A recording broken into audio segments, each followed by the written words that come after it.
सोर फैखोब्रा रायजोफोर सोर फैखोलै एसे दिनैसो फैदों खोनाबाय रायजोफोर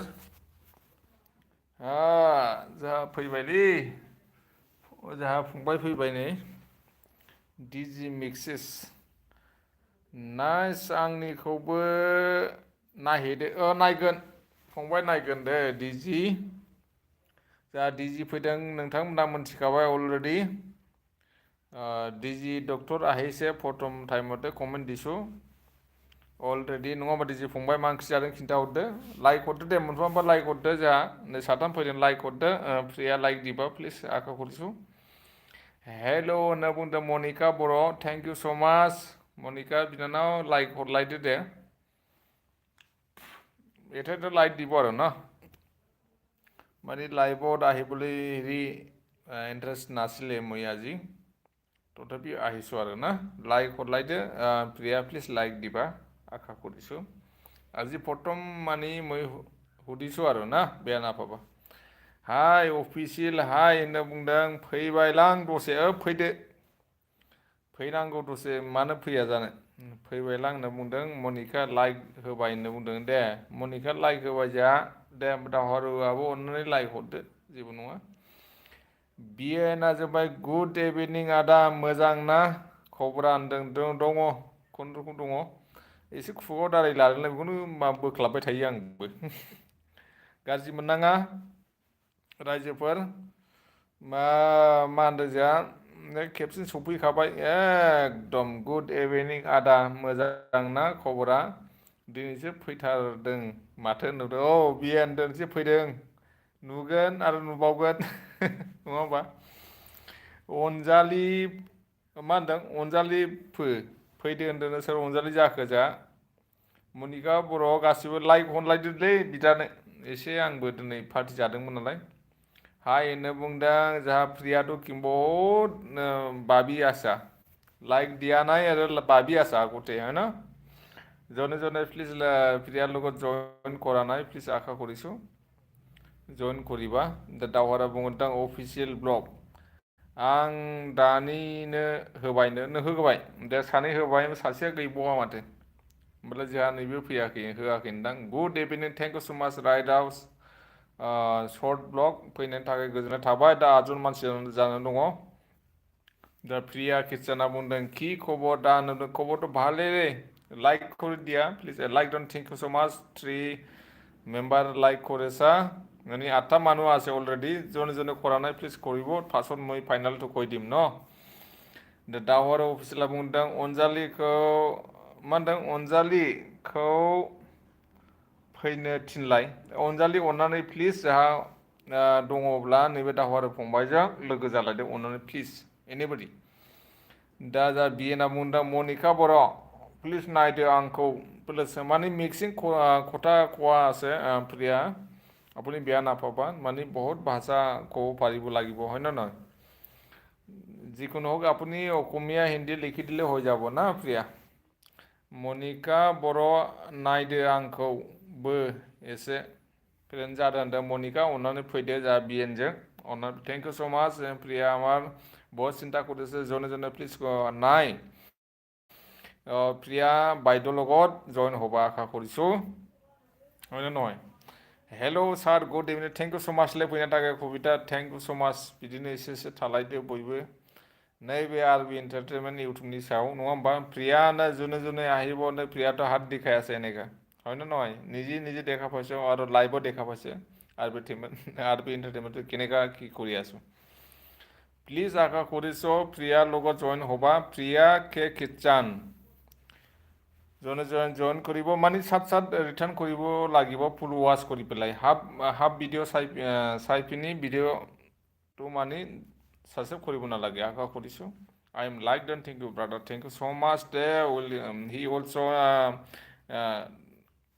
Kobita also like done but otherwise please refer me now like dear guys and okay thank you so much Thank you so much. প্ৰিয়া লগত জনে জনে নাই প্লিজ আশা কৰিছ যে প্ৰিয়া আমাৰ বাইদেউটো জইন কৰি দিব 100% ৰিটাৰ্ণে কৰি দিব হয় না হাঁহি আছে ন' প্ৰব্লেম আমাৰ প্ৰিয়াটো এডভান্স পঢ়ি আছো মই আদা ব্লু होदो okay I'll do now your Monica don't worry I'm do now your blue okay thank you so much र ब्लू जायाखैलै ब्लू जाबाय Okay, Monica, you'll go you other vice member भी फुल आदमी लोग भी आया है ना प्रिया भी हंस रहा है मेरे को अरे कॉलेज हाई बना लगे नॉय आज ही लाइव होते आई से फोटो मोना प्रिया जी नहीं क्या लाइव पर हाई बोला गए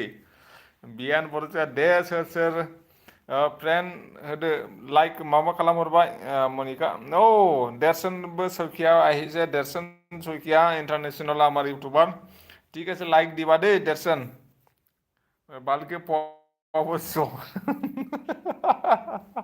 आदा ब्लू होबाय दर्शन सौखिया आमार डक्टर प्लिज लाइक করে দিবা আশা কৰিছো जेबो सोर आं एसे लोंदों नालाय रायजोबो नोंसोरथ' मिथिखागौ दे सोर फ्रेन्ड गैया आंजों जादों नै जा बिएन फंबाय जाजे गैया बोरमानि लान्जायाव हमनाय बादि नोंथांमोनाबो थांलायदो आरोखि खोनाबाय गाज्रि मोना कबिता रानिमोन जा बिएन बर'नि चेनेलाव बोरमानि लान्जायाव हमनानै थांनाय बादि खालामदो बयबो नङा होमबा एसे दिनै जके रायलायनोसै हेलो प्रिया किचन खाम 10 आईडी से प्रिया जी आपको बुला रहा है हमारा कविता सिस्टर ने आपको 10 आईडी से आपको कर देगा दर्शन हमारा सोइकिया डॉक्टर बोला है आपको पहले डॉक्टर दर्शन सोइकिया क्योंकि आप हमारा चैनल में आया है मौजूद है फिर आपको तो हम बहुत मान हनुमान तो करिब লাগিব है ना दर्शन सोइकिया बेया नापाबा like thank you so much like कर दिया है बढ़िया है कविता हाई 10 दिन से मतलब आप लोग ज्वाइन कर देना एनीबडी है ना ज्वाइन होगा कविता जी आप प्रिया के किचन का साथ ज्वाइन हो जाना नो प्रॉब्लम यूट्यूब का ऐसे चलता है ना आदा मा ओंख्रि जायामोन आदाया जौ लोंगासिनो दं दहायनिफ्रायनो निजम अफिसियेल बस निजम हेयार okay don't worry no problem I am also coming my channel Don't worry, will be get now other person will be standing. Do you know friendship? Okay, निजम एसे लोंदों नालाय निजम माथो लोंबावनो नोंनि भिडिअखौ नायनो आंबो मेंग्लिलांबाय एनिबडी दा मनिका बा आंनाव फुल भिडिअ बिएनखौ होनदों फुल भिडिअ नाया कमेन्ट खालामो आरो अल भिडिअ थुना होनो डोन्ट वरी माने मिक्सिंग हो जाबो प्रिया जी आप बुरा नहीं मानना सबको मैं हिंदी में बात कर रहा हूँ क्योंकि सब कुछ हिंदी में चलता है यूट्यूब मतलब आसामीज का नहीं है इंडिया का नहीं है पर मतलब आवर कंट्री का है मिक्सिंग भी हो सकता है ना प्रिया जी आपको तो मालूम है यूट्यूबर का मतलब क्या है जो भी हो यूट्यूब का है फ्रेंड और किसी ने नहीं है तो प्रिया जी का साथ भी ज्वाइन हो जाना मोनिका है निजम है डॉक्टर निजम ऑफिशियल है बहुत बड़ा बड़ा आदमी लोग हैं उसका साथ भी प्लीज़ आशा करता हूँ सबको ज्वाइन हो जाना अपना अपना इच्छा से है ना प्रिया 6 से सपोर्ट मी बोला प्रिया जी आप उसका पास बीएन का पास 6 आईडी है प्लीज़ आशा करता हूँ ज्वाइन हो जाना अपना अपना मर्जी से है ना मैं इतना कमेंट पढ़ना नहीं जाता हूँ कि हाय आदा नमुना जायासै लाइक हरदोलै मोनथ' होमबा थैबाय आङो एसे लोंखानाय नालाय दे थेवब्लाबो नोंसोरखौ आं मिला मिसि खालामनो होनोसै बेनो आरोखि दा कबिताया बुंहरदों जोंहा दे ब्रादार रेन्ज मारिदो रेन्जखौ बुंलायबावनांगौ थगाय सिगाङाव बुंखानांगौ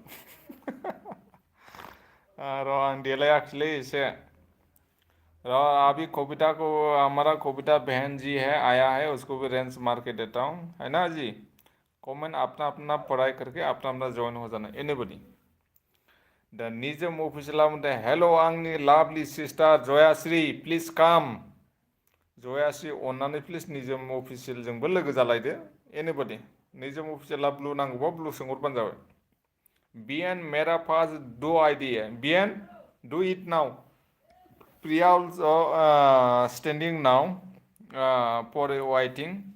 BN Boro, nang please come to do IDC start करो. हमारा प्रिया जी किचन है का साथ जॉइन हो जाना. ओके नो प्रॉब्लम. BN जी खामानि लोगो खालामहरदो नों खालामहरदोल' नों दा आं सोंहरनोसै anybody. जो भी भाषा नहीं समझते हो उसी भाषा को मैं सब समझा देता हूँ anybody.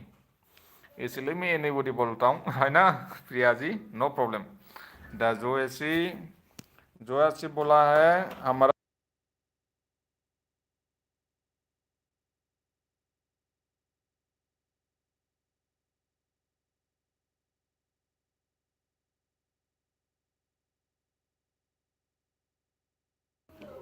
हमारा बोला दे MB गैला आदा दा फैगोन आं जाबाय मानो सानसे गाहाम जोबखो मा खबर आदा निजोम होनना बुंहरदों जयास्रिया अननानै प्लिज लोगो साबस्क्राइब खालामनो लोगोसे बस वान पेक मारिदो अनना जोब्बाय नै जौआनो दा लाइबावनांसिगोन लाइबावनांगोनसो निजोम मारिनोनोसो आंनि सोरकोलाव नुखाबाय देलायनो गोसो गैला मानो होनबा इउटुबाराव जेबो खामानि गैला नामा सानलायलांबाय नङा होमबा निजोम दा नोंनि भिडिअ बायदिसिना नायब्लासो दाख्लि ओरैबो मोसालायनाया आखाइ सिबलायनानै गान खनो मोसानो बेखौसो मोजां मोनदों आरोखि आं लाइकबो हरदों खिन्थु कमेन्टबो हरदों खिन्थु कमेन्ट थांदोंना थाङाखै नोंसो मोनथिसिगौ आरोखि निजोम अफिसियेल मा खबर आदा निजोम होनना बुंदों जयास्रिया दा रासिमा बर' फैबाय गुड इभिनिं लाइकआ खेबसेनो थुहरदों माथो बारायथाराखैलै नङा होमबा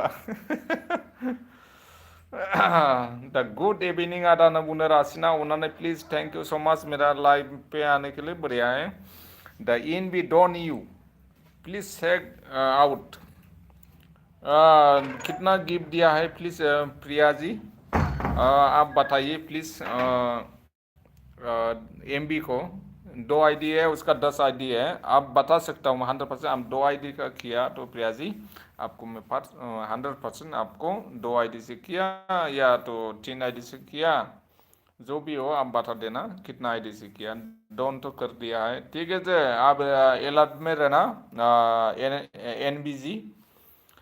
NB अलर्ट में रहना हमारा प्रिया जी ने किया है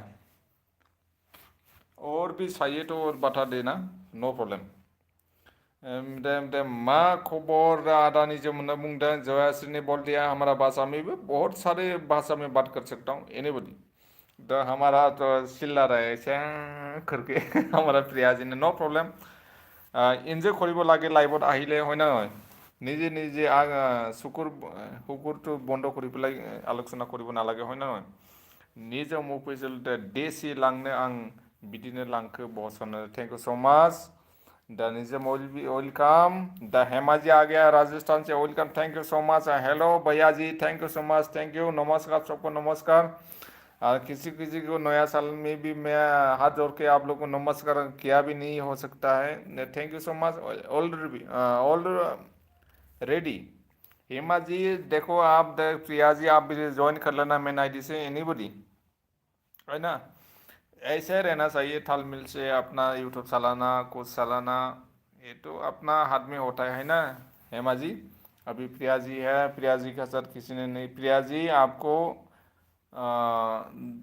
दोस्त कर लेना एनीबडी कमेंट देना मैं पढ़ाई करते रहूँगा आदा आं फैफिनगोन दे ब्रादार बहाय थांनो नागिरदों नोंलाय कबिता नोंना बिदिनोखासै खाफाला टाइम मोना दिनै फैलायबाय बेखौ गाज्रि मोनलायबाय नामा कबिता खिन्थाहरदो हेमा जोशी कुमारी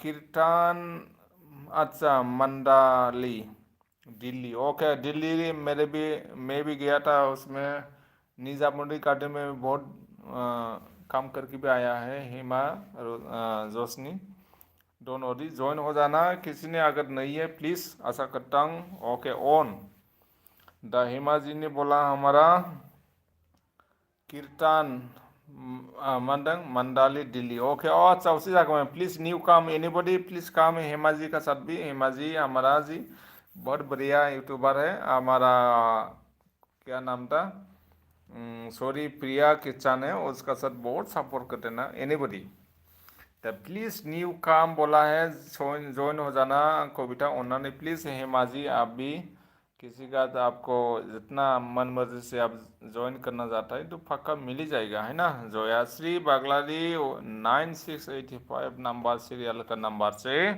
माबोरै दं आदा निजम होनना बुंदों। जा जयाश्री अननानै प्लिज खिन्थाहरदो। दा किसान मदाली दिल्ली, ओके थैंक यू से एनीबॉडी, कोई भी आ जाओ, ऐसे हाथ दिखा रहा है ना। द सुष्मिता जी हमारा आ गया है, डॉक्टर सुष्मिता जी हमारा बड़ा YouTuber. Hi friend, thank you so much मेरा लाइफ में आने के लिए बहुत मौजूद है, मतलब स्वागत है ना। सबको मतलब अपना फ्रेंडशिप से बनाना है। अगर सुष्मिता जी का साथ किसी ने नहीं है, प्लीज़ हेमा और प्रिया जी आप लोग ज्वाइन कर सकती हो, एनीबॉडी। अगर किसी को ज्वाइन करना चाहता है, किसी का साथ नहीं है, सुष्मिता मसाहारी ने उसी का साथ कमेंट पे लिख के देना, एनीबॉडी। दा निजम अफिसियला बुंदों मोजाङैनो दं जयाश्री रानी। बिदिनो जंखायलायबाय था। लाइक डन फंबायनो थैंक यू सो मच आब' नों हरनायनि थाखाय गोजोननाय थाबाय। दा जोंहा सुष्मिता मा गामिनि खिन्थाहरदों अननानै। दिनै आं बिराद गोबावनिफ्राय सोंनाय जाबाय लाइभआव, है ना। आदा निजम आंनि गाज्रि होनना बुंदों, खिन्थाहरलायदो अननानै दे। एनीबॉडी मतलब ज्वाइन कर देना अपना। जयाश्री बाय बाय आदा, आं थांनोसै नोङो दा थांगोन। दा दस्रायाव लोगो मोनहैबा नै मबाइला गंनै दं आंहा। दा जयाश्री बाग्लारी बाय बाय आदा निजम आं थांनोसै होनना बुंदों दे, थांलायदो न' प्रब्लेम। दा निजम जाहा बुंदों, डक्टर निजोमा बुंदों, अफिसियेला बुंदों। दा मिनिदों, अके थैंक यू सो मच आरबि बस होनना बुंदों। आं एसे लोंदों नालाय न' प्रब्लेम, गाज्रि मोनना खिन्थाखाबाय सिगाङावनो। Mahabir hi thank you so much Mahabir. किन्नकोआ से डॉक्टर महावीर अपनी कोआ न्यू कम एनीबॉडी प्लीज। कितना आईडी से वो भी बोल देना। न्यू कम कोले न हो, न्यू कम 5 से है ना, 10 से है ना, एनीबॉडी कोई भी आते रहना। रासिना बोला सपोर्ट खालामलायदो लोगोफोर अननानै प्लीज। रासिना ब्रह्मा बताया गया है, सबको अपना अपना दोस्ती बना लीजिएगा। ऐसा बेकार में लाइव में मत पढ़ो और कमेंट मत दो, है ना। दोस्ती बना लीजिएगा प्लीज। बाय बाय आदा निजम होनना बुंदों। जोंहा थांनोसै खोमा आं होनना बुंदों। दे थांलायदो, थांलायनांगौ माथो बादा होनो हानो। एनीबॉडी सन्जय हाय होनना बुंदों। सन्जया अननानै प्लिज माबोरै दं खबरा खिन्थाहरदो। दा महाबीर दा येस आंनो फरायखौना न्यू काम होनना बुंदों महाबीरा। एनीबॉडी महाबीर लोग जने जॉइन प्लीज आखा करिसो जॉइन होबा। बिएन आं नोंखौ सापर्ट खालामबाय बिएन, अननानै सापर्ट खालामबायनो। जोंहा मनिकाया अननानै प्लिज कमेन्टजों लोगोसे रिटार्न खालामहरदो अननानै प्लिज, नङा होमबा। हेल' सार होनदों, थेंक इउ। खर' गाज्रिया फैलायबाय नै जोंहा खर' गाज्रिया फैदों। खर' गाज्रि एसे लोंदों, एसे थेवब्लाबो मोजां रायलायगोन, नङा होमबा। नोंथांमोनहा मोजां थालायबानो जाबाय। नोंसिनि लाइफआवबो थाङो नङा, आंनावबो थादो। दा सुष्मिता हमारा डॉक्टर सुष्मिता बोला आं क'क्राझारनि। हाय फंबाय, आंबो दा क'क्राझारनि ना सुष्मिता। आंबो क'क्राझारनिब्रा सुष्मिता। नों सोंलाय नोङो मा गामि बेखौल' बुंदे। आंथ' क'क्राझार टाउनथारनिनो सुष्मिता। सन्जय हाय होनदों, thank you so much. Sushmita खिन्थाहर मा गामिनि। दा सन्जय ब्रह्मआ बुंदों नोंजोङैनो दं नोंलाय ब्र होनदों। मोजाङै दं, थेंक इउ स माच, आं मोजाङै दङ। दा ब्लु खालामलायदो दे। दे ब्लु खालामलायदो। मानो होनबा क'क्राझार मा गामि सुष्मिता खिन्थाहरदो। आंबो क'क्राझारनिसो, आं टाउननि मानसि। सुष्मिता अननानै खिन्थाहरबानो जाबाय आरोखि, लोगो मोनलायगोन। इउटुबाराबो आंबो खनायाव दंखुमायो नालाय। दा मनिकाजों ब्लु खालामबाय दे सन्जय। दा मनिका जोंहा बुंदों सुष्मिता सापर्ट खालाम, आंजों सापर्ट गैयाब्ला होनदों। खालामलाय। खर' गाज्रिया थाब फरायनो जाला नै, एसे खाबनै खाबथाम लाबाय नालाय। खर' खाम खर' खाम होनना बुंदों। महाबीर ने बुलाया गया है। खर' गाज्रि फंबाय नोंखौ लिंहरदों, खालामहरदो। अभी साला जाना रिटर्न साथ ओके 24 आवर का कोई बात नहीं है। अभी साथ ज्वाइन हो जाना एनीबॉडी। फुल वॉच करके फुल वॉच वीडियो देखने का बाद जैसे कमेंट वीडियो खत्म हो जाता है उस टाइम पे कमेंट लिख के देना। हेल' लोगोफोरा आंनि जिउ सनाफोरनो जा कबिता बिनानाव रावबो दङ। नों बहा थायो होनना बुंदों। आंथ' आन्दामानाव थायो सुष्मिता। आङो दा बागानसालि हाथिमाटाखौ मिथिगौना मिथिया नोंलाय? बे मोननैखौल' खिन्थाबाय आङो। खुब उइट आसा हाय भाई कैसे हो है ना बताइए। मैं ठीक ठाक हूँ, मैं 100% में ऑलरेडी हूँ खुब जी। अब आया मेरा धन्यवाद, थैंक यू सो मच। एक लाइक भी कर देना। कुक विथ आहिशा, आहिशा लिखा है, पता नहीं क्या नाम है Ahisha. Thank you so much कुक जी, आप ज्वाइन कर लेना। किसी का जब अगर नहीं है तो दोस्ती बना लीजिएगा अपना। दा खदम थला, ए खदम थलावसो नोङो। हे हे हे नोंगौ खदम थलानोसो, ओमफ्राय खाथिसो माथो। लोगो मोनलायनोसै एबाराव सानैजों, जा सुस्मिता आंजों इउटुब बानायलायनोसै एबाराव। र' मिडियाखौ लेंहरलायनानै, सुस्मिता आंनि न' खाथि जायो नोङो, टेङापाता खाथियाव नङा होमबा? आंजों लोगो मोनलायथारनोसै, सानैजों भिडिअ बानायलायगोन। र' भिडिअ नोंबो मोनसे सोदो, आंबो मोनसे सोनोसै, एनिबडि। दा खिन्थाहरफिनदो कुक विथ कबिता, प्लिज काम विथ। ओरै कबिता लेंहरदों, कुकआ फैदो, बिसिबां आइडिजों फैयो फैलायदो। The cook with Susmita, please join me. Susmita, join me. Susmita also tell them now. Susmita all and Kobita अननानै फैलायदो, जेबो नङा। आंबो ना मा होनो क'क्राझारनि, आंबो ना क'क्राझारनि, क'क्राझार खर' गाज्रिया क'क्राझारनि। बिथांमोनाबो एसे अनलायदो। Cook support me. Monica भी बोला, Monica also calling now. Please cook. You also do now. He also return now. Okay, no? Good. Cook and Monica, please join me. अभी झाला जाना cook जी, इसमें लाइव में देना, रिटर्न पक्का मिल ही जाएगा आपको, no problem. 10 okay wait back please. मिथियो न बुंदों, मिथिया खोदोमथला बेसेबां गोजान? खोदोमथलादि बेसेबां गोजान? गंगा हल खाथियावनो नङा होमबा? गंगा हलनि सानजायानो गंगा हल। ओके। दा खर' गाज्रिया बुंदों, महावीर में तेरा साथ है। महावीर आपका से दोस्ती ऑलरेडी, आप कमेंट देना साथ साथ। दा मोनिका बरा होनदों, कुक फुल वीडियो साया कमेंट डीबी। ओके कुक जी, आप नहीं हिंदी वाला है। कुक जी आप फुल वॉच करने के बाद कमेंट देना मोनिका जी को। ओके, मोनिका बरो वो भी रिटर्न कर देगा साथ साथ। ओके कुक वेट होनो बुंदों, कोई also come in Kavita also do you now return. दा सन्जया बुंदों, प्लिज आंखौ जाय जाय सापर्ट खालामदों, बिदिनो माथो मोजांसो। सन्जय जाय सापर्ट खालामदों कमेन्ट हरनानै दोनहर, बिथाङा रिटार्न खालामफिनगोन। दा रासिमा अल्सो हिज नाउ स्टेन्डिं माइ चेनेल। दा आदा रेन्ज होना, नंगौबो नामालै, र रेन्ज होबाय दे। रासिमा रेंज किया है, अपना साल से खूब साफ किया है। थैंक यू सो मच, अपना भी कर लेना, बढ़िया है। बढ़िया है, अपना भी कर लेना। खर' मोजां ना मोसानाय आइडि दङ होनना बुंदों ना, मा होनदों? खर'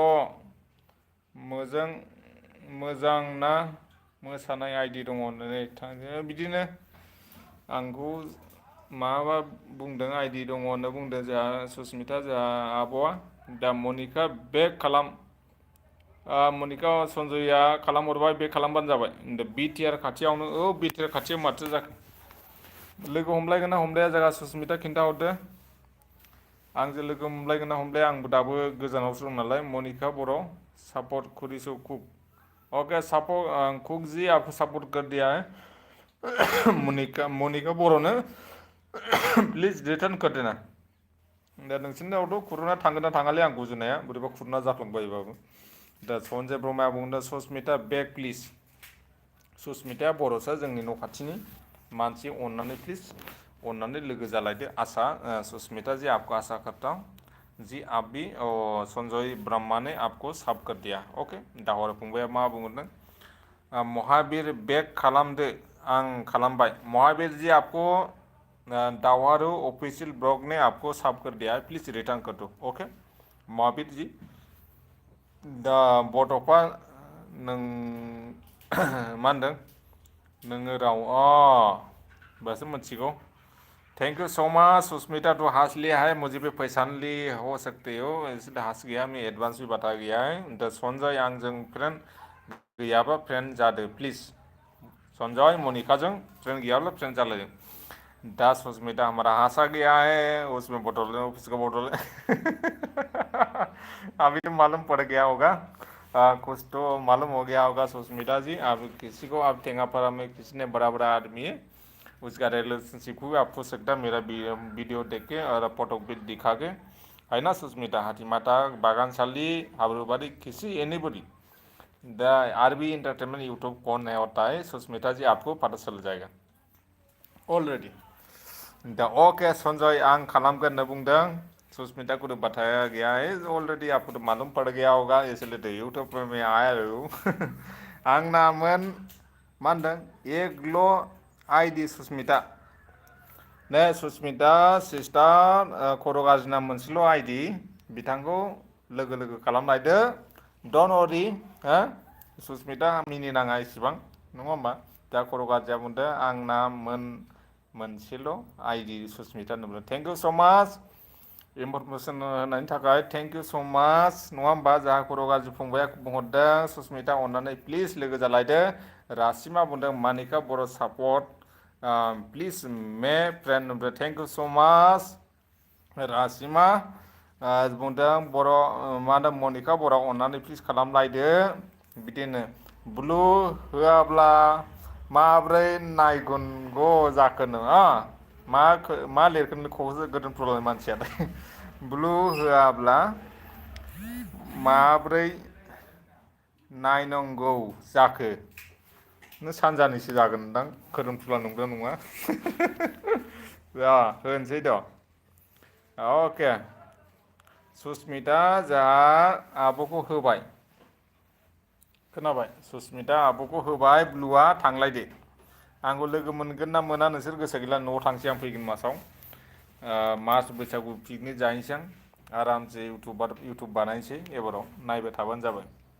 दा सुष्मिता जी ने बोला गया है थगायदों बियो खर' मोजाङा, खर' मोजां खर' गाज्रिखौनो खर' मोजां होनना बुंदों। अननानै प्लिज जाहा सुष्मिता लोगो जालायदो दै, आसा थाबाय गोसोआव थाबाय दे, खालामथार एकदम। मनिका आं सापर्ट खालामबाय, सन्जया बुंहरदों मनिका प्लिज नोंखौ सापर्ट खालामहरबाय जोंहा सन्जया, प्लिज अननानै आसा थाबाय नोंथाङाबो रिटार्न खालामहरबानो जाबाय। फुल वाच खालामनांगोन दे, जोबजानांगोन 5 मिनिटबाबो 2 मिनिटबाबो फोजोबबानो जाबाय। हेलो सर रूप सिंह गयारी, हमारा आज्ञा रूप सिंह स्वर्गयारी, डॉक्टर रूप Singh thank you so much मेरा लाइव में आने के लिए बहुत मौजूद है। थैंक यू सो मच रूप सिंह लाइभआ मोनसे हरदोलायब्रा, दिनै फैनाय जाबाय नङा होमबा? आंबो एसे लोंदों नालाय रुपसिं, ओंखायनो जेबो गाज्रि मोननाङा रायजोफोर, लोंबासो लाइभआव फैनाय जाबाय, टाइमा मोना। दा मनिका बुंदों नायदो सन्जय आं नोंखौ सापर्ट खालामबाय होनना बुंदों, रिटार्न खालामलाय, एनिबडि रिटार्न खालामलाय, नबडि। खोनाबाय? आं एसे दै लोंग्रोनो दे, कमेन्ट हरग्रा कमेन्टआनो आंजों माथो जोबजोब्बाय।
अके मनिका आंबो नोंखौ खालामबायनो थेंक इउ सो माच खर' गाजा नमस्ते थेंक इउ सो माच जा ससमिता थांनाङा खोरोमथलानि खोरोमथलायाव गुरु मामा होनोमोनलाय मा धोरोममोनलाय सनातन धोरोमनि मन्दिर दंमोन नामा ससमिता खिन्थाहरलायदो अके मनिका आंबो खालामबाय थेंक इउ सो माच बल' भारत माता जी की जय मोननै मोननै होनो थिनदों जोंहा रुपसिं बरगयारि डक्टरा खालामलायदो रासिना अननानै एनिबडि खालामलायदो आं एसे थांखु जाग्रानि थांखु जाखायो जोंहा माबा सुसमिता मोनथिखागौ थेंक इउ सो माच थांलाय मोना ब्लु होआखै आंनो मनिका होनोब्ला ब्लुखौ होआ नामा मानियो नामा डक्टर आरबि एन्टारटेनमेन्टआ ब्लु होआब्ला ओरैनो थांनो थागोन नामा नङा होमबा होलायदो लोगो जालायदो खर' गाज्रि होनदों लोंलै होनदों जोंहा खर' गाज्रिया बुंहरदों लोंलै केन्टिनाव मा होनदों होमबा जा केन्टिनाव फ्रि मोननोथ' केन्टिनाव आर्मिसोलै सुसमिता आङो आर्मिया आंखौबो नोंसोर इउटुबाव फैनायखाय इन्टारेस्ट मोनदोंना बिराद आंबो डेन्जारखा नैबे सुसमिता जा खाथिनि खर' गाज्रि नोंहाबो लोगो खालामनो जाय गैया सुसमिताखौ लोगो मोनबानो आंखौ मोनगोन बयबो बेखायनो सुसमिताजों फैजोबदो बयबो अननानै रुपसिं अननानै नोंहा ब्लु होआखै नोंखौ ब्लु होबाय दं रुपसिं डक्टर रुपसिं ब्लु होबाय रासिमा काम बिदिनो फैलायदो बै साला सैमा खि जानाया माब्रै मोनखो एसे मोजां हिन्जावखौलाय बोराय मांग्रा फिसौजोनि समानखौलाय नङा होमबा सुसमिता गोदोना गंसे सेराव दोंनै दोंथामल'सै खानायानो नाथाख्रि सेराव दोंब्रै दोंबाल'सै खानायानो साला थैब्ला हामथारसिगौ थैबा आङो दाबो लागौ नङा होमबा राजोमोन धोन दौलद दंब्लाबो थाङो माथो हिन्जावफ्राबो रांखावरिनि नखरै थाङो माथो हिन्जावफ्राबो आस'खान्दा जारला जायो आस'खान्दा सैसो नाङो सानस'हाया माथो बेसोरो नङा होमबा आस'खान्दा जारला जायो आस'खान्दा सैसो नाङो सानस'हाया माथो बेसोरो नङा होमबा रायजोफोर अके मनिका होनना बुंदों थेंक इउ स' माच आं नोंखौ मोजां मोनो गोरबोजोंनो नै सना आंखौ दानागार नङा होमबा नै सना आंखौ दाजोगार मबाइल बिला 16-17 जायो दानफायावनो न'आव बेसे रायजाबावनो नोंनि थाखायनो सना नोंनि थाखायनो मानो सिरि थाजोबो कमेन्ट हराखै रायजोफोर कमेन्ट हरलायदो एसे गान खननो होबाय मा बरादै मोनफ्लांफैखो आंलाय मद बिरा गोनां हौवाखौलाय नङाबा अखा नायबोलानो जराय आंखौ रायो मा बुंदों सालि मा बुंदों सालिया मावनाय दांनायावबो जेबो रोङा सालिया संनाय खावनायावबो जेबो रोङा नै सारा गान खनदों मानो खिन्थाबायासै सालि गाइखेरावाखौनो सेने थाव सेरनाय नङा होमबा राजिबा एजाथ'रा गाना बेसेबां नांगौथाय लाइभ दा बिनिफ्राय रायजोफोर निथुमनि फ्रेन्ड गैयाब्ला फ्रेन्ड जालायदो आरो खनबावसै गाना र' गान खनबावनोसै आंबो देलायाखै देलायबालाय आंबोथ' हिर' जागौनदां दे देलायथ'वाखै बिदिनो आं दङ आं डिउटियावनो दं दा उन्दुलांगोन नामा गान खननायावलाय खिन्थाहरदो दावहारु फंबाय बरिया सार थेंक इउ स' माच लालायदोलाय होनना बुंदों BA फरायब्लाबो गोसोआव थाला नङा होमबा BA फरायब्लाबो गोसोआव थालानो खालि मबाइलल'सो नांसिगौ नोंनि थाखायनो सना नोंनि थाखायनो आं नोंखौ मोजां मोनो गोरबोजोंनो नै सनांखौ नागारनाय नाय सं होनना बुंदों सस्मिता एक नाम्बार गान खनबावनोसै मिनिखाजोब्बाय मानसिफ्रा सिंगारसो बेखायनो नांलालै आंहा ब्लु होनो नोंनो होनथासैलै र' दाउ दे गान खनगोन नोंसोर कमेन्टआव लिरबाय था गानाव आं दङ दे गान ब्लु खालामहरबाय दावहारु फंबाय दालाया समायाखा होननो आइ थिखोना मोजांथारमोन सिस्टारनि बिलोगोआ फुराना गानखौ खननानै होबावनोसै नोंसोर जेनाखि खोनाफेराखै बेबो मोजां मोनगोन आइ थिखोना मोजांथारमोन सिस्टारनि बिलोगोआ नङा होमबा सिस्टारनि बिलोगोआ असयब माखि मोनजानो बिलोगो खानांगौ जाखो बेहा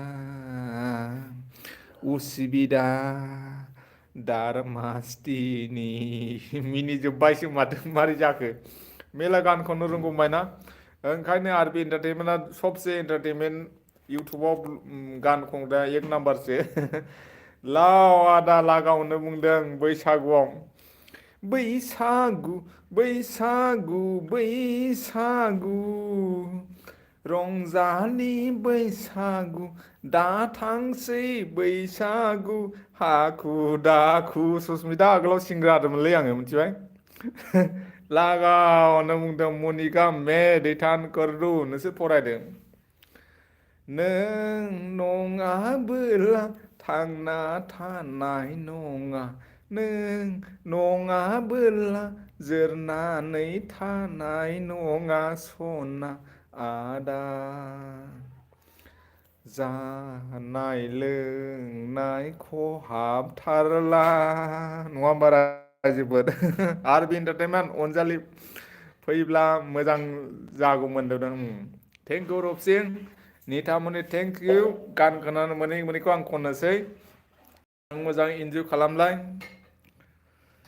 नों गैयाबोला सना आंबो दि बेसेबां थांना थाबावनो अनजालि नों आंनि बिमा बिफाया अनाब्ला खारना थांगोन जिउखौ दोनना अनेकथा माने सिंगार नालाय मा रावै फोरमायगोन आं नोंखौ खाथियाव लुबैबाय गुनखौ खोनानानै नंगौ नामा दे आं सिंगारखासो रायजोफोर नोंसोर आंखौ गाज्रि मोना रियेल आं सिंगारखासोमोन हो थारमाने आं बयनोबो सुजुमा सिंगार ओमफ्राय जे आं उन्दैब्लाबो आं गान लिरनो हरोमोन सुलिखा मोननोबो नोंथांमोना दा सिनायनो हागोन जोंहा फांफुलिजों न'खर रिलेसनशिपखा सुस्मिताया खाथिब्ला मिथिनो हागौ रायजोफोर दा राजिब मोनाबो जोंहानि जाथि मस्क'मोन लाग्राबो बिसोरबो जोंनि जाथि थेवब्लाबो आं इउटुबाव नोंसोरखौ सिनायथि होबाय दिनैहाय लाइभआव खिन्थु सिनायाखै जानो हागौ सोरबा सोरबा खिन्थु आंखौ सिनायजोबसिगोन आं बुंनो लाबाय राजिब एक्टर सस्मिता एक्टर इनिफ्राय बे मा होनो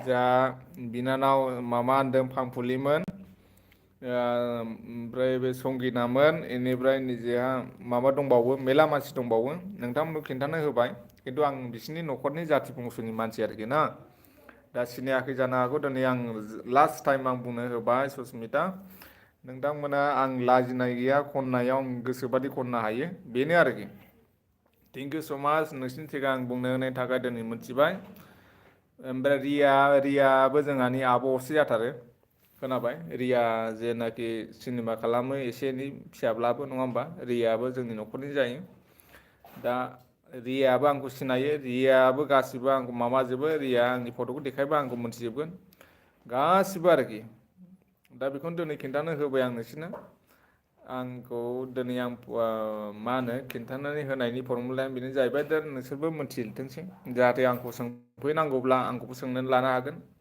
जे आरबि इन्टारटेनमेन्ट होननायखौ सिनायाखैब्लाबो चेनेलखौ मिथियाब्लाबो नोंथांमोना सोंनो हागोन आरोखि आंखौ फट'खौ देखायनानै आंनि इउटुब भिडिअखौ देखायनानै दे रुपसिं हा मनिका मा होनदों मोसाबाय माथो होनो थेंक इउ स' माच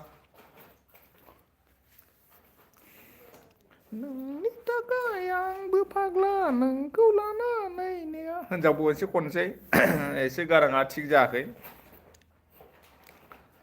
नोंनि थाखाय आंबो फाग्ला नोंखौ लानानैनो आंहा जेरावबो बरनाम बरसि हे जेरावबो बरनाम बरसि आं मा खालामनो आदुरि गोसोआबो नोंखौ नङाबोला दे लाइलां फैदों नै बर' बबेहानि होनदों क'क्राझारनि नै सुसमिता गामि खाथिनि अखानायबानो जों दैलि बाजाराव लोगो मोनलायबाय थायो नङा होमबा सुसमिता थेंक इउ स' माच आरबि एन्टारटेनमेन्ट आंबो राजिबनि खाथिनि नंगौ नामा अ very good thank you so' माच बिदिबानो सिनायथि जालायनोसै नै दाना बिदिनो लोगो जालायनांगौ सुसमिता खिन्थाहरदो दे निथुम बुदि ब्रह्म होनदों नै आं दा रायजो जाथ'वाखै रायजोफोर खिन्थाहरखाबाय नोंसिनो दासो फैदों ब्र' होनदों थेंक इउ स' माच लाइलां थेंक इउ एसे लाइभ हरदोब्रा एसे लोंबाय नालाय सुसमितायाबो मा गान खोनासङो बेखौबो कमेन्टआव लिरना हरगोन खनजोबगोन आं गासिबो दा नैबे दानि गान गोदानखौ आं खोनाजोबाखै नालाय इउटुबाव बिनि थाखाय खनथ'नो हानाय नङा बेखायनो रायजोफोर नोंथांमोनाबो एसे इन्टारेस्ट लादो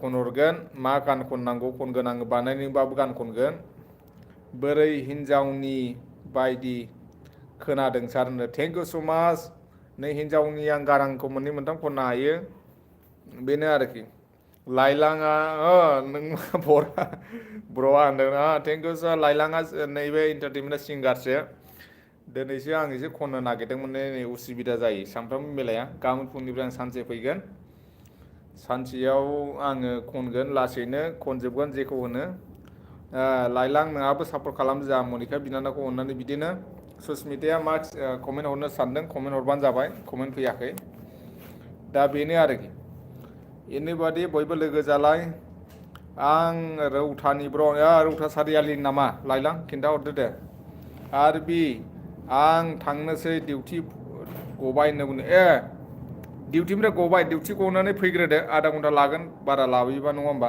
কি খবর আরবি বলেছে নেই আমার ডক্টর রুনুমণি আহিছে ইয়াৰ লগত যেনিবা যদি জইন নাই প্লিজ আশা কৰিছোঁ ওদালগুৰি ৰৌতাखौथ' बुंदों रौता सारियालि like done thank you so much thank you জনে জনে ৰুণুমণি আমাৰ ডক্টৰ ৰুণুমণি আহিছে ইয়াৰ লগত যেনিবা যদি জইন নাই প্লিজ আশা কৰিছোঁ জইন হ'বা আশা কৰিছোঁ হয় না thank you so much from Rowta अके रौता सारियालि ब्रिज खाथिनिब्रा गिदिंजोब्बाय गोदो दाउथु गावग्रासोमोन आङो नै दामुनि गाज्रि दामोन निउ काम 1677 प्लीज किसी ने अगर नहीं है द न्यू रुनुमुनि के साथ प्लीज आ जाना है ना किसी ने दोस्ती नहीं है प्लीज आ जाना हेलो रुनुमुनि बड' बायद' नोंदिके जइन होबा आखा करिसु आं बाजाराव थांनोसै फंबाय मा बाजाराव खिन्थाहरदो दे मा बाजाराव खिन्थाहर सुस्मिता ओइ जौफिननो दोनदो बैसागुआव थांगासिनो सुस्मिता निथुमुनि काम निथुमुनि प्लिज आ जाना रुनुमुनि का साथ जइन हो जाना प्लिज आखा करिसु হয় ना नय रासिमा बुंदों दावहारि अफिसियेल ब्लग नोंनि चेनेलाव कमेन्टबो हरबाय आं साबस्क्राइबबो खालामबायनो दावहारु अन्नानै प्लिज रासिना जा सिस्टारखौ अन्नानै प्लिज जइन खालामहरबानो जाबाय रिटार्न खालामहरबानो जाबाय दे नों मा बाजाराव थाङो खिन्थाहरदो जा दाइलां बर' दे आंखौ सापर्ट खालामहरदो ब्र होनदों दाइलाङा दे जायजों गैया दाइलांजों अन्नानै सापर्ट खालामलायदो अन्नानै प्लिज आसा थाबाय कि खबर मनिका होनना बुंदों मनिका कि खबर लाइलां फ्रेन्ड हबा नाखि लाइलां प्लिज दानो रिटार्न खालामगोन फैदोल' दे आरो सुस्मिता नों थांनाङा आदा खाथियाव दंना गैया आदानोबो खिन्था आंखौबो नुथों एसे नङा होमबा जाय आंजों लोगो गैया कमेन्ट हरना दोन लोगोफोरा आं सापर्ट खालामगोन मा लायनो नागिरदों दाउ बेदरसो लायगोन नोङो नङा होमबा सुस्मिता दाउ बेदरसो लायगोन नोङो खाथियाव दंब्ला खिन्थाहरदो मनिका बुंदों कि करियासे बायद' खबर पाल होनना थेंक इउ स' माच रुजुमनि मनिका कइसु रुनुमनि खाम दे लोगो खालामलायदो अलरेडि लोगो खालाम सापर्ट खालामलाय नों खालामहरबा बे खालामाबा माबा मोनसे जागोन लाइलांजि खालामलायदो दे अन्नानै प्लिज हा फंबाय निथामुनि रुनुमनि बड'लेण्ड सापर्ट रुनुमनि मादिसे दे निथामुनि आमार बायद'थु ठीक আছে रासिना बुंदों सस्मिता मोसाहारि आब' फ्रेन्ड खालामदो सुस्मिता अन्नानै आब'बो होनलां बाजैसो होनफ्लानोसै दा हाबा जाबाय नालाय रासिनाजों खालामहरदों अन्नानै प्लिज हा Himalaya hello thank you so much Himalaya also coming Himalaya like दोन कर दिया है सुस्मिता रासिमा कमेन्ट हरना दोन प्लिज ओइ सुस्मिता नों जोंनाव खेबसे सानसे फैनांगौलै न'आव खोनाबाय सुस्मिता नों फैनो हागोन ना हाया जोंनाव खिन्थाहर आं मोनसे खामानि दङ सुस्मिता बुंदों जोंहा बर' बाजारावसो बर' बाजार खाथिसो ना नों फैनो हागोन ना ओरैहाय खिन्थाहरदो दा हिमालय गायसा होनदों लाइलां बर' सापर्ट बिदि सापर्ट खालामलाय अलरेडि निथामुनि रुनुमुनि आमार मादि আছে जने जने नाय प्लिज निथामुनि नुरुमुनि मा होनदों रुनुमुनि লগত जइन हबा आखा करिसु प्लिज ओके लाइलां बोला ओके लाइलां आपका पास जा रहा है रुनुमुनि प्लिज रुखिबा अलप नोंखौ बुलु होनांगौ दे माने आं कमेन्टखौ बासो फरायदों गाज्रि मोननाङा रायजोफोर हा फरायजोबाखै दासानसै सुस्मिता मोसाहारि सापर्ट सुस्मिता हिमालयजों सापर्ट खालामदो अन्नानै प्लिज दा अके नों सुस्मिता ओरैहाय माला फैगोन नोङो वुडलेण्ड स्कुलथिंजाय मिन्थिना मिन्थिया बयसो हिन्जावनि नाम लादों होनो नंगौ नामा बयसो दा होनबाथाय र' मोजां खोथा दा हिमालय सापर्ट खालाम फ्रेन्ड गैयाब्ला बुंदों हिमालय अन्नानै प्लिज सापर्ट खालामदो थिखन मा होनदों थिखननो मा होनदों हमदोंनो आंजों उन्दुनो दखानाव लायखादों नंगौ नामा सुस्मिता नों मोजां खिन्थाहरबा नोंजों रायज्लायहरबावसिगौमोन आङो बे जोंनि न' खाथि नालाय लाइलां बर' हिमालय खालामबाय हिमालय अपना करि दिसो प्लिज बेग दिबा लाइलां बर' तो लाइलां मै गय आसु दे लाइलां गय आसु दे रेडि होबा प्लिज बेग दिबा मनिका बर' खालामबाय फ्रेन्ड थेंक इउ स' माच मनिका नोंखौ खालामहरबाय नों अन्नानै बिदि खालामलाय दा सुस्मिता खिन्थाहरलाय दंना गैया क'क्राझार मा जायगा बिथाङा जा निथामुनि अन्नानै बे क'क्राझारखौ आं फरायजोबाखिसै जा कमेन्ट खालामना नायगोन फ्रेन्ड बुंदों टेंकुसुमा क'क्राझार मा जायगानो जोंहा निथामनिया खोदोमथलानि खोनाबाय नोंथांमोना एसे माबादो निथामनि मा गामिनि खिन्थाहरदो बिदिनो लोगो जालायनांगौ समान समान या सोदोमस्रि डक्टर सोदोमस्रि फैदों नै डक्टर मानसि गिदिरखौ डक्टर होनना बुङो नालाय दा डक्टर सोदोमस्रि बसुमतारी फैदों प्लिज अननानै जाय गैया अननानै बिजों खालामहरदो डक्टर सोदोमस्रि अननानै लाइक खालामनो हरदो दे बिदानाव ओके रुनुमणि बोले कैसा रुनुमणि ओके बोले कैसा थेंक इउ सो माच रौथा नितामनि बोरैथो मोनथिनो क'क्राझारनिखौलाय नङा होमबा नितामनि प्लिज डन्ट वरि दा मोनथियोबा खिन्थाहरदो सुसमिता जोंहा क'क्राझार न' खाथिनि आरोखि आं थांनोसै फंबाय बाय दि मोसा मा होनदों सोबायनो गारि दंना गैया स्कुटि दंना गैया जाखो गारिजों थांदो लासैनो फैदो आं नोंजों रायलायसिगौसो माबादि सुसमिता दा हिमालया बुंहरदों दा सुसमिता दङब्ला कमेन्ट हरबानो जाबाय आंनि भिडिअ'आव रासिना ब्रह्म सापर्ट रासिना प्लिज अननानै हिमालयजों जोंहा सापर्ट खालामहरदो बेनो आरोखि ओमफ्राय सुसमिता दङब्ला दा फैफिनदो खोनाबाय गाबोन लोगो नङा नों दा बाजाराव थांनो फैगोनल'सो नङा होमबा दसेखिनिनि थाखाय सुसमिता आब' नों दा कमेन्ट हरफिनबानो जाबाय भिडिअ आं नै फैफिनबाय होननानै नङा होमबा बेनो बेस्ट अलरेडि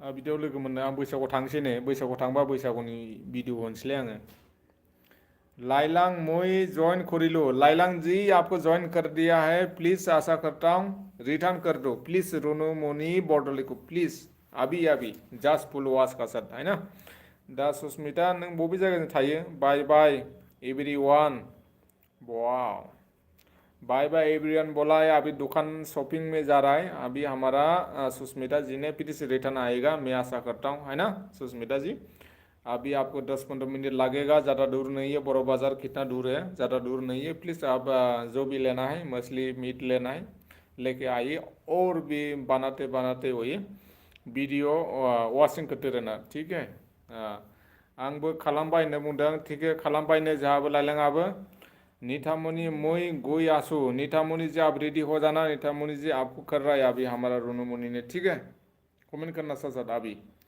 रासिमा नों बबेनि होनना बुंदों रासिमा आप कहाँ से हो रासिमा खिन्थाहरदों हिमालय फंबाया सोंहरदों दा रासिमा हरदों हिमालय सापर्ट खालामबाय नोंखौ नै हिमालय आपको सापर्ट कर दिया आप प्लीज रिटर्न कर देना अभी जस्ट है ना दा लाइलां आदा मुई कमेंट करिसु तो होनना बुंदों लाइलां जी आपको रोनू मुनि आपको कमेंट कर दिया बता रहा है अभी लाइलां जी ने आप चेक कर लो न्यू फ्रेंड कम वन से साथ साथ हाँ मेन आईडी लोगोते वीडियो साबो ना इस्टा आईडी लोग वीडियो ना साय मोर 10টা आईडी আছে রুনু তথাপিও আমি নকৰোঁ কিয়নো বেলেগ আইডি লগত নাচায় যিটো ৱাচ কৰে এইটোৱে লগতে মেইন আইডি হয় रासिना खालामबाय फ्रेन्ड बुंदों थिग আছে हिमालया रासिमाव खालामबाय आदा ब्लुखौ बोखारदो मानो जाखो नोङो नों थांबाथाय नोंनि लाइभआव दोन आं फैयालै बोखारखाबाय आं दे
कमेन्ट हरलायदो दे माने लोगो जालायदों बयबो हा निथामुनि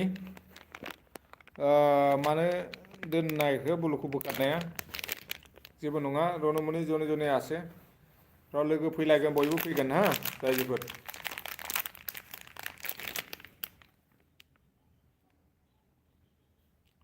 रासिना थिबखायनोसै जा नंगौ आजा बे कामाख्याखौ सिनायोना सिनाया नोङो कामाख्या बोरायबाय नङा होमबा रासिना कामाख्याखौ सिनायोबा नों खिन्थाहरलाय बे दैमुगुरिनि मिथुनखौ सिनायोना सिनाया नोंलाय दैमुगुरिनि मिथुनखौ रासिना खिन्थाहरलाय बोरायसै आरोखि ना आदा आं दा फैफिनगोन आलासि नंगौना नङा जाखोलै फैदों जोंनावनो दे आलासि फैनायावबो आंखौ नाहरजायो देखायजायो ओमफ्राय हिमालयान दा रासिना मा क्लास फ्रेन्ड होनना बुंदों रासिना खिन्थाहरदो एसे अननानै जोंहा मामा सोंहरदों नै हिमालया अननानै आं लोगो खालामजोबनो लुबैदों आरोखि ना रायजोफोर बयखौबो दाथां होननायनि खोथाया बेनो जाहैबाय लोगो खालामनो होनला इसेबां दाबो क्लियार जाया मानो दासिमबो जों इउटुबारा मानो क्लियार जाया बेखौनो आरोखि हिमालय ना निउ जइन मी गाइस मानो दासिमबो क्लियार जाया बेखौसो आं सिन्था खालामदों आरोखि जा रासिना सिनायना सिनाया अननानै खिन्थाहरदो आं होननायखौ खामानि दं ब्र' होनदों निथामुनिया दे दा मोनाबाय खामानि मावबावनो निउ काम वान सेसा नै रुनुआ लिंहरदों रुनुमुनि लोगो जने नाय प्लिज आखा करिसु यार लोगो प्लिज एक आइडि लगत जइन होबा आं 3 सेमिस्टार फरायो महाय गसाइगाव फरायो नामा जा रासिना निउ काम एनिबडी प्लिज रुनुमुनि टु मादियासो ओमफ्राय बय गसाइगाव फरायोना थिफुआव फरायो नोङो सोंलाय खिन्थाहरलाय दे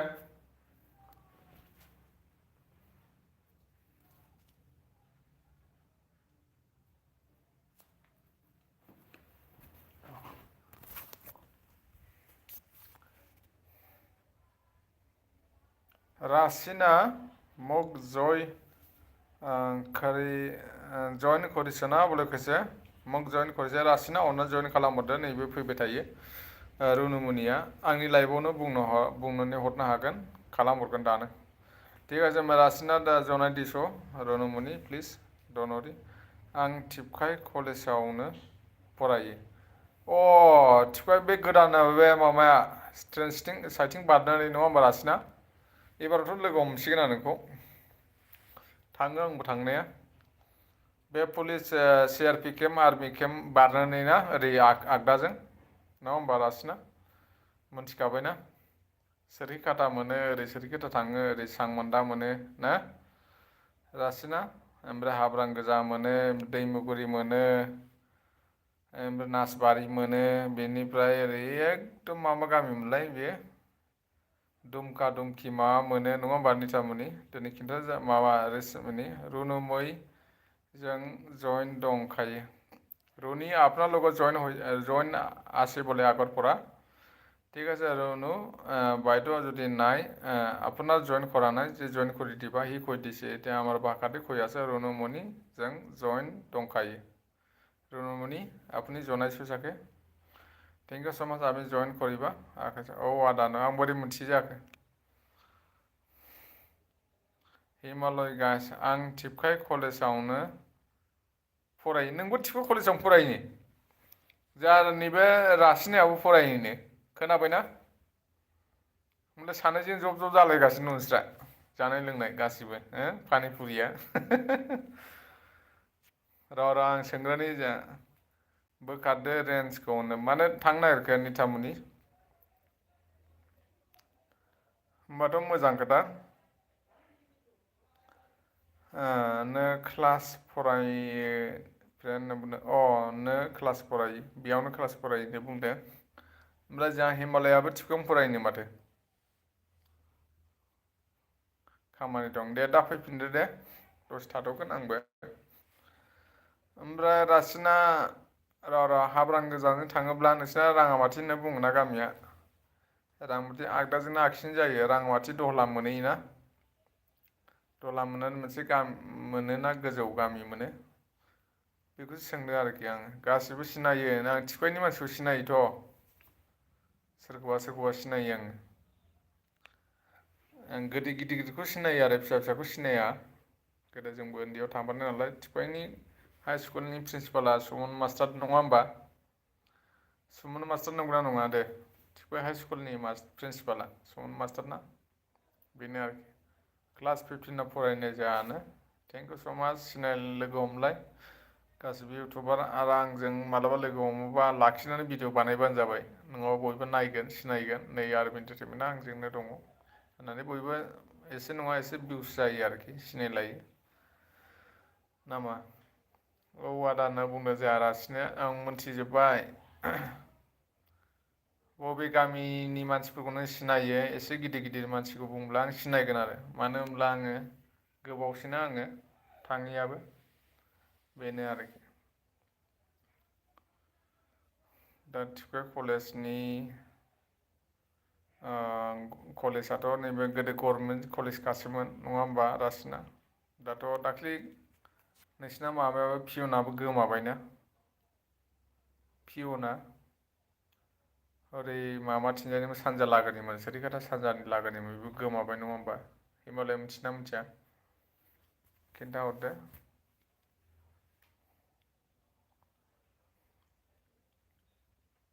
दे कमेन्ट हरदो दे बेनो आरो गाबोन फुङाव मोजां माबाखौ होफिनगोन आङो इउटुबखौ होफिनगोन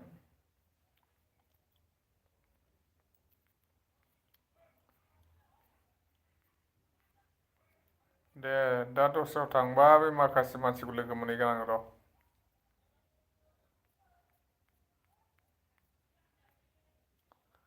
दे कमेन्ट हरलाय दे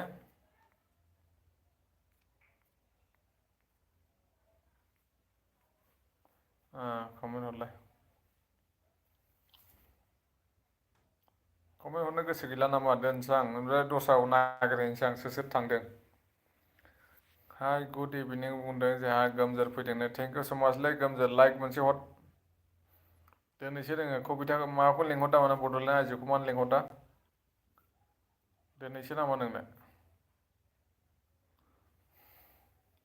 गोमजोर लाइक मोनसे हरदो दे रासिमा बुंहरदोंनो साबसक्राइब खालामनानै आनसाबसक्राइब खालामफिननो नाङा दे लोगोफोर नै रासिमा नोंनो खिन्थाहरसै दिनै फाइनाल खोथाखौनो रावबो मानसिया साबसक्राइब खालामनानै आनसाबसक्राइब खालामहरा दे आं नोंबो देनां मोनथिगोन लाइभआव फैब्ला नोंबो देनां इउटुबार देरब्ला नोंबो लाइभखौ मोनथिगोन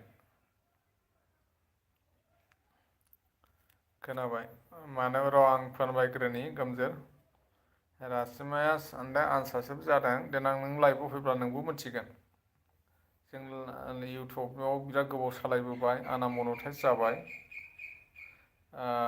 रासिना मनेटाइज जाबाय दा आंना पिन नाम्बार फैबानो फैसा फैनायनि रानिं जाबाय थासिगोन आरोखि ना रासिना दा नोंसोरो एसे खेल लादो जे रावबो साबसक्राइब खालामा आंनियाबो नै 2K थांसैमोन नोंसिनि हिसाबब्ला 2K थांसैमोन आंना 2000 थांसैमोन साबसक्राइबा खिन्थु मानो खालामनो हायाखै इउटुबनि मानसिया माइनास खालामो आरो मैया थांदों 85 जन मानसि थांदों आंनाव खेल खालामबाय था आरोखि दा बेनो नोंसोरखौ रावबो मानसिया मोजां खिन्थायाबो जानो हागौ खिन्थु आं मोजां खिन्थानो होबाय आरो माने आं होनदों मोननै लाइक खालामहरबायसो नोङो आंबो लाइक होबाय आरो बेनो नंगौ नामा दे ओमफ्राय माबा लेंहरदो जोंहा बड'लेण्ड आइजोखौ गोमजोर अननानै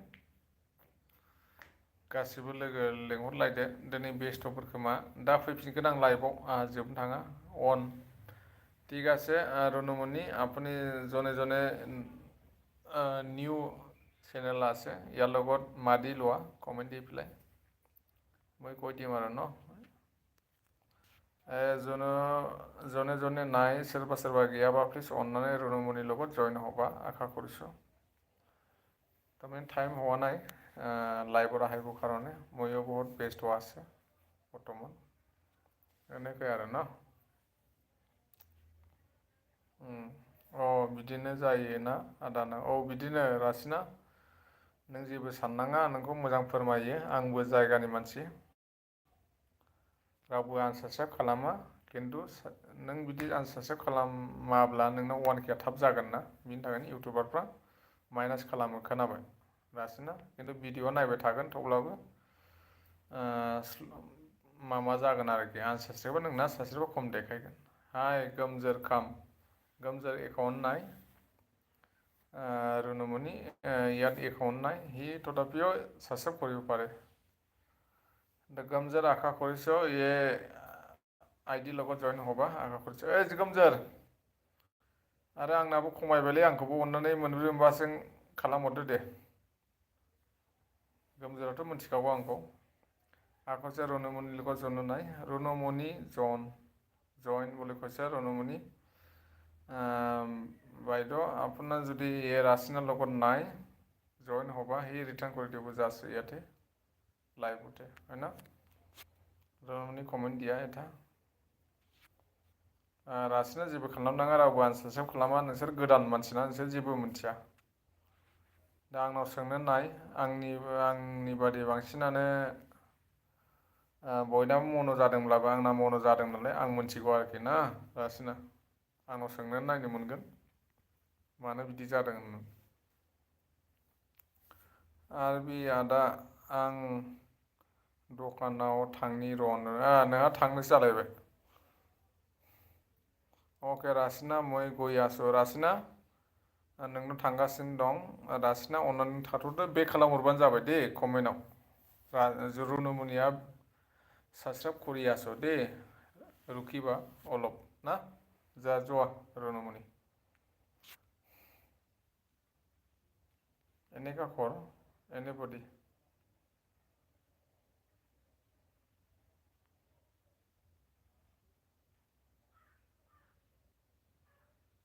जइन करा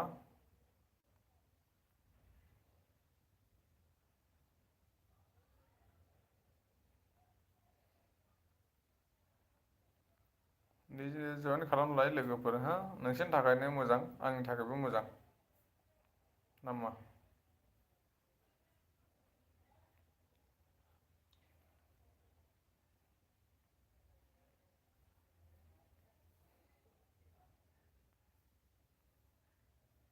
थांलाय लोगोफोर हा दाबो फैजोबाखै थांलायबानो जाबाय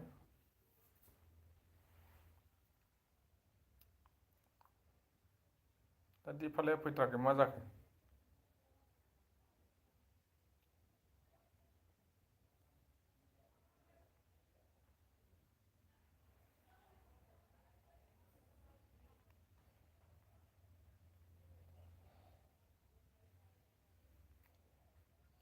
दिपालि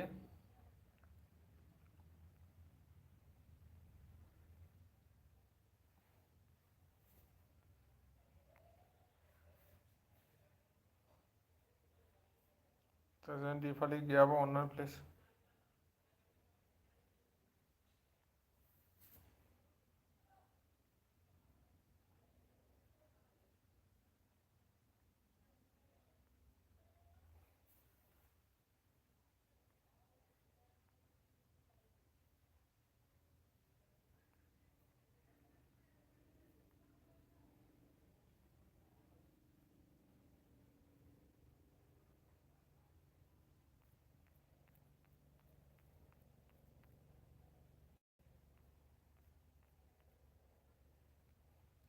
गोमजारा मोनदों आरो बे नोंखौ मोननै आइडिजों लाइक हरबाय होनदों दे मोननै दंबा साबस्क्राइब खालामहरबानो जाबाय ना गोमजोर मोननै आइडिजों साबस्क्राइब खालामहराखैना रासिना फालानो नज'आ रासिना मोनखो ना माखो अननानै प्लिज खिन्थाहरदो रासिना আহিবৰ रासिना আহি থাকে দেই চিন্তা কৰিব নালাগে ৰুनु কালি আহিব কালি মই পুৰা লাইভত থাকিম मोनबाय थेंक इउ स' माच माथो साबस्क्राइब खालामहरा साबस्क्राइब खमायगासिनो आंहा गोमजोर खालामहरदो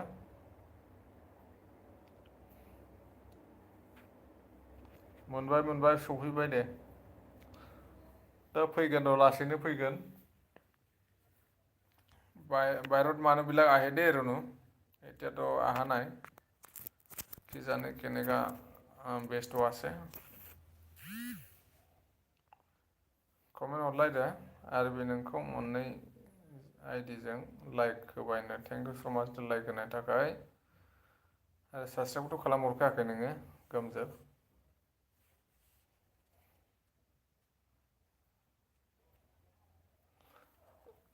आदसा गोमजोर सोर नों खिन्थाहरदोलाय सोर लाइभआव फैदों खिन्थाहरलाय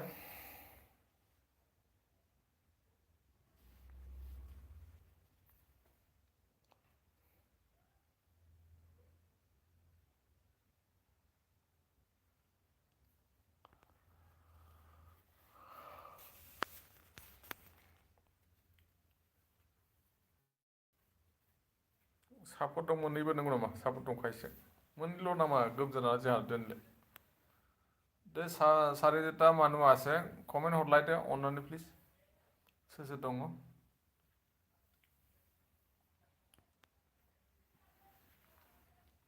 दे सासेनाव फारसे कमेन्ट फैनांगौब्रा दे आंखौ नायबाय थानो जाया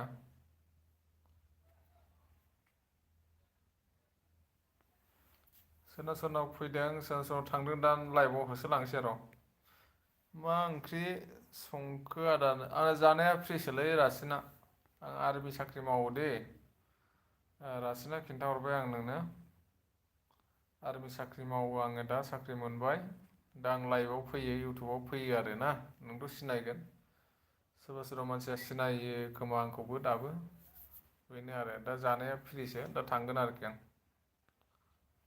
रासिना सिनायाखै नामा आंखौलाय नुगोन मालाबा कलेजाव थांबाय थाखायो रासिना सिन्था खालामनाङा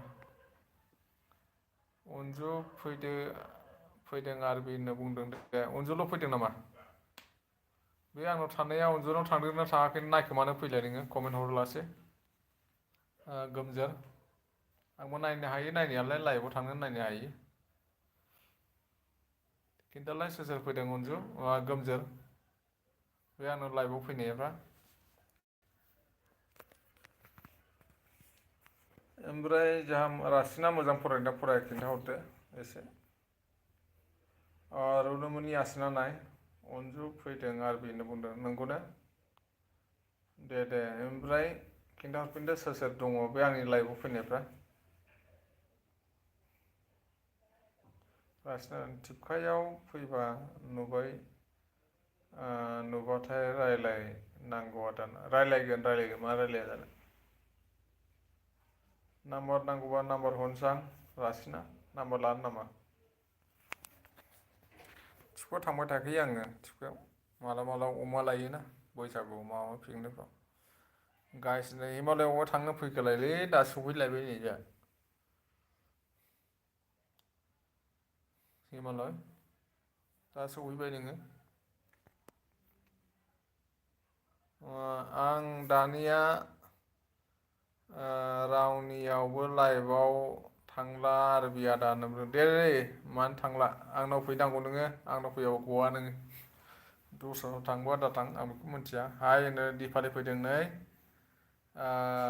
जोंहा दिपालिया सिनायना सिनाया गोमजोरखौ गोमजोरा जाहैबाय जोंहा आगोलाव मा नाम लादोंमोन बिथाङा फैदों बेनिफ्राय बुंदों नै हरदो होनना बुंदों जोंहा नै दिपालि रासिनाया जोंनि गामि खाथिनि खोनाबाय दिपालि दा बेखौ बुंदों आरो इउटुबनि फारसे बायदिसिना सोंहरनो नागिरदों दिपालि खिन्थाहरनोसै आं दा नाम्बार हरनोसै आरोखि जेबो नङा लिरनो लानांगौ कलमफ्रा रेडि दंना गैया रासिना अनना खिन्थाहरदो ओमफ्राय रासिना मा ओंख्रि होनना बुंदों जों हिमालया आं थांलुबाय थायो नालाय मालाबा नांगौ जायो दा इउटुबारफोरखौ नांगौ जायो बहानि जाखो नोंलाय होनना बुंदों रासिनाया जोंहा ओरै माबा गसाइगाव खाथिनि दिपालि आं थांलुबाय थायो मालाबा माने आं होनहरदों आरोखि मालाबा खामानि नांगौब्ला अमा गोरान माबा गोरान पिकनिक जायो नालाय दिपालि दा बेनिखायनो अखा बायदिसिना लायोब्ला माने रासिनाखौ खबर हरनोसै आरो। दा बहानि नाम्बार जासिला जाखो नोंलाय होनदों। नङा माने नाम्बार जासिनाय माने आंनो नांगौ नालाय। जोंहा कफि आलुसो होनना बुंदों। थारमाने जोंहानि मानि जायो थांला थुंला लोगो मोनो नालाय मालाबा मालाबा लोगो हमलांसै नामा दिफालि सानदों आरोखि ना। दिफालि नाम्बारखौ हरनोसै आं खोनाबाय मा सानो गाइसमोन जोंना कफि आलुसो होनना बुंदों। दा दावहारुवा होनदों फैफिनबाय आंनो बहाय थांदों बहाय नुहैगोन दा कमेन्टआव सोरनाव सोरनाव थांदों।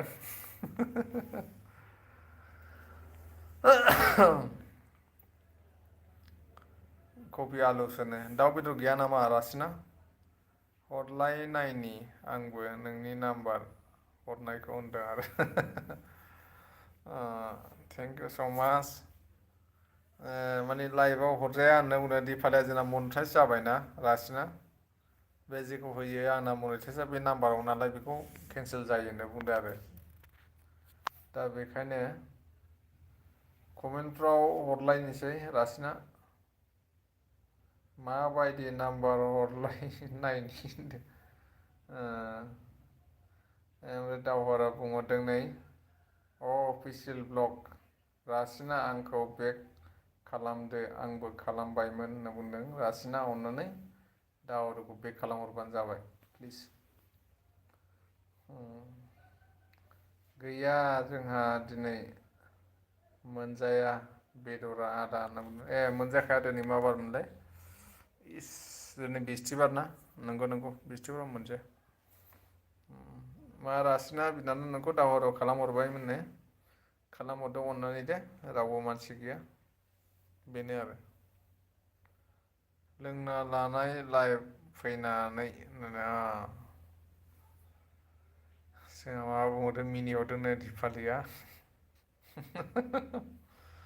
थ' फैगोन जमा जागोन र' दा जमा जागोन दा हिन्दी बालाबो फैगोन ना लोगो मोनलायखाथारो आदा आं सङाव थांनि र' बहाय सङाव होनदों सकआव थांनि र' गैथ'ला आरो बेनो मा होनदों आदा आं सकआव थांनि र' टाइम गैथ'ला आरो बेनो बुंदों दे दे दा फैफिनदो हरलाय नायनि माबायदि नाम्बार हरनो नोंलाय नै जोंहा इउटुबारफोर बुंहरो बायदिसिना बादा हरो।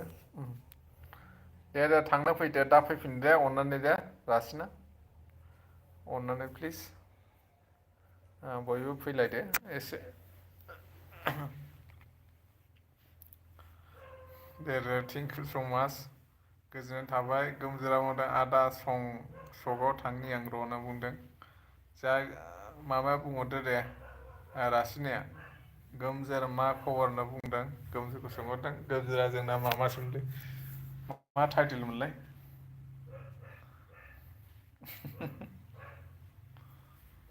दे दे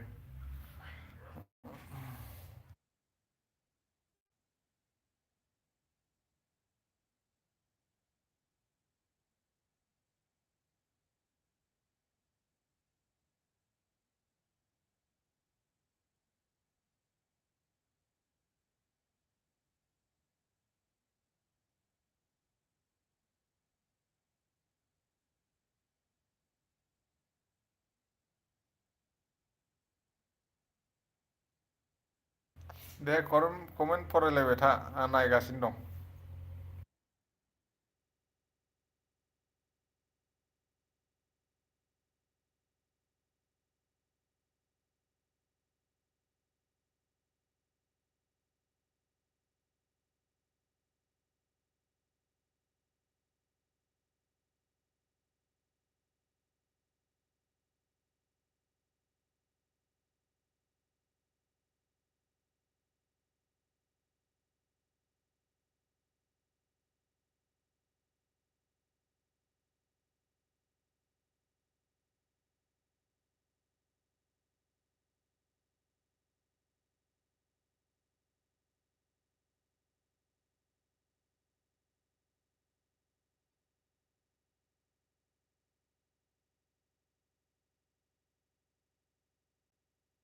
कमेन्ट हरलाय नायगासिनो दं सिरि सिरि कमेन्ट मोनसे मोननैल' सफैयो नालाय बुंथ'वाखै आं।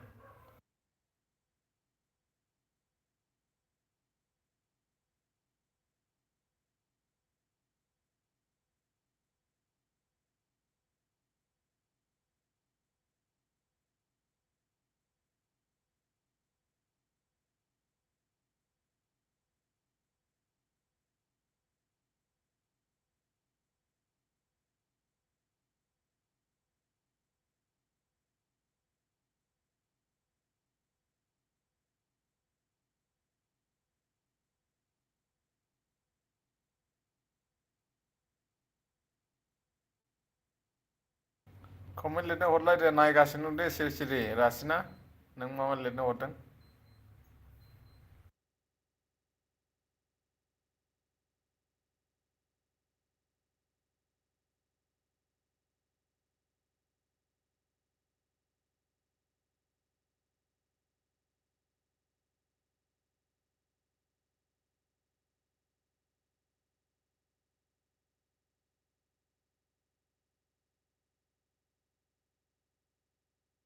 रासिना बे टिपकाइखौ मिथिया बे क'क्राझार होनबासो मिथिगोन खिन्थाहरलाय दे।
दा हराव मानो गाबखोब्रा मानो गाबखो?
दे कमेन्ट हरलायदे आं नायगासिनो दं मोनफा मोनफाखौ नोंसोरथ' मिथिखाबाय फरायनानै नङा होमबा रायजोफोर।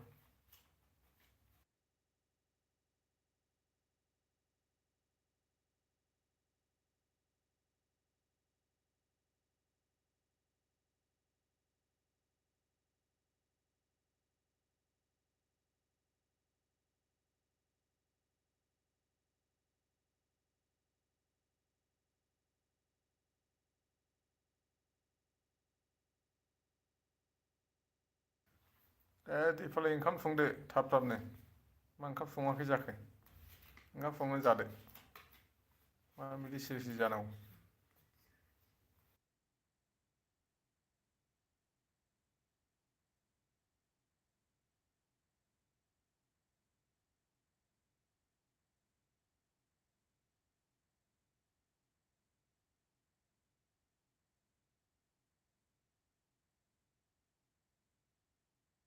आं एसे दखानाव थांनो सानदों। कमेन्ट लिरलायबाय था दे दावहारु फंबाय दिपालिजों जोंहा रासिना दङ।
दे कमेन्ट लिरलायदो रायजोफोर बिदिनो लिरलायबाय आं फरायगासिनो दङ सिं-सिं।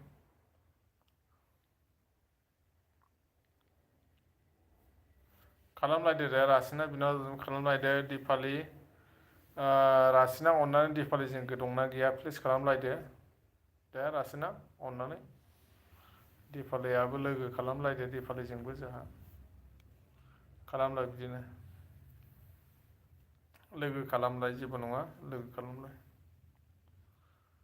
आं मानसि बुरजाखाय फरायथ'वाखै खम-खमखाय नोंसोरबोथ' कमेन्टखौ मिथिखागौ नङा होमबा?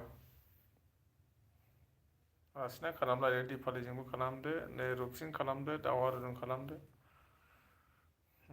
दा बिखुंगुर हेल' होनना बुंदों थेंक इउ स' माच बिखुंगुर आंनि चेनेलाव सफैनायजों लोगोसे जोबोद गोजोननाय मोनबाय बिदिनो साथाम साब्रैल'सै बिखुंगुर दहायनिफ्राय बे गोबाव होबोनाय थाबाय नङा होमबा माबोरै दं बिखुंगुर अननानै खिन्थाहरदो दे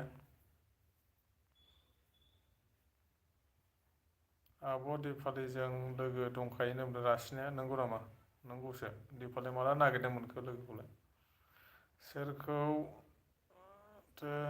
नुदों लाइभआव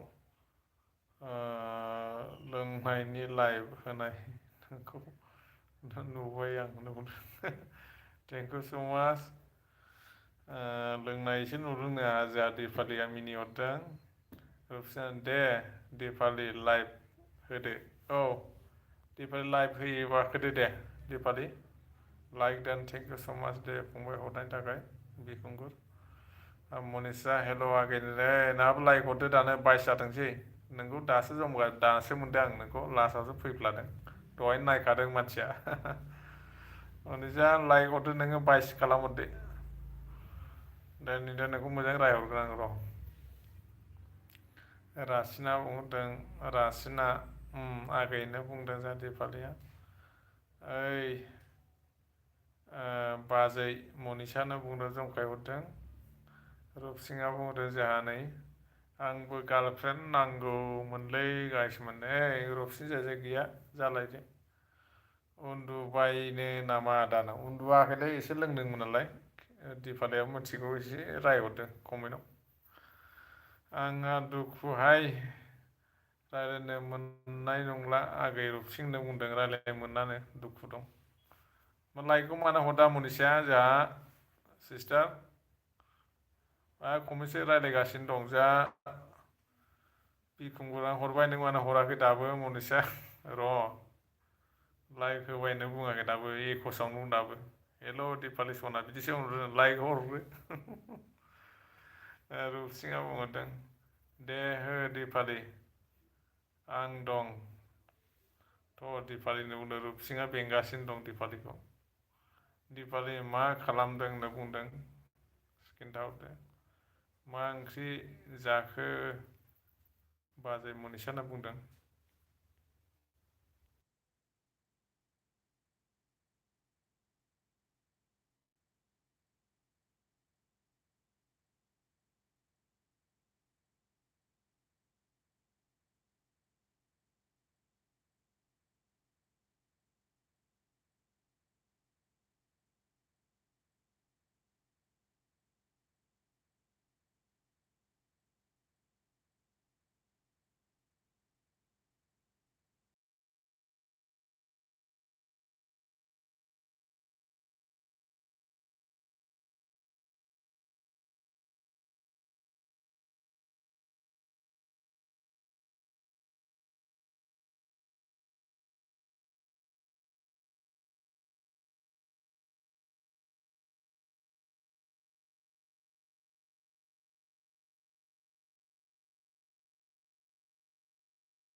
मनिसा जोंहा मा होनदों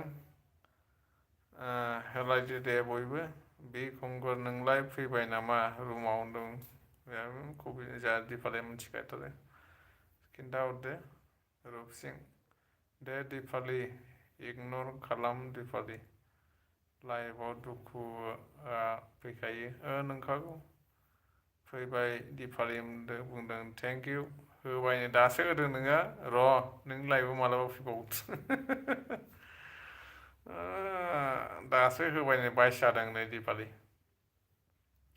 थेंक इउ बिखुंगार फंबाय एसे जंखायहरदो रुपसिं आं फैबाय र' साननैसो नेनानै थादो होनना बुंदों फैगासिनो दं जोंहा दिपालि एक्ट्रिसआ बिदिनो जइन जालायनांगौ ओमफ्राय जोंहा मा होनदोंमोनलाय मा नाम मोनलाय जोंहा थिफायनिया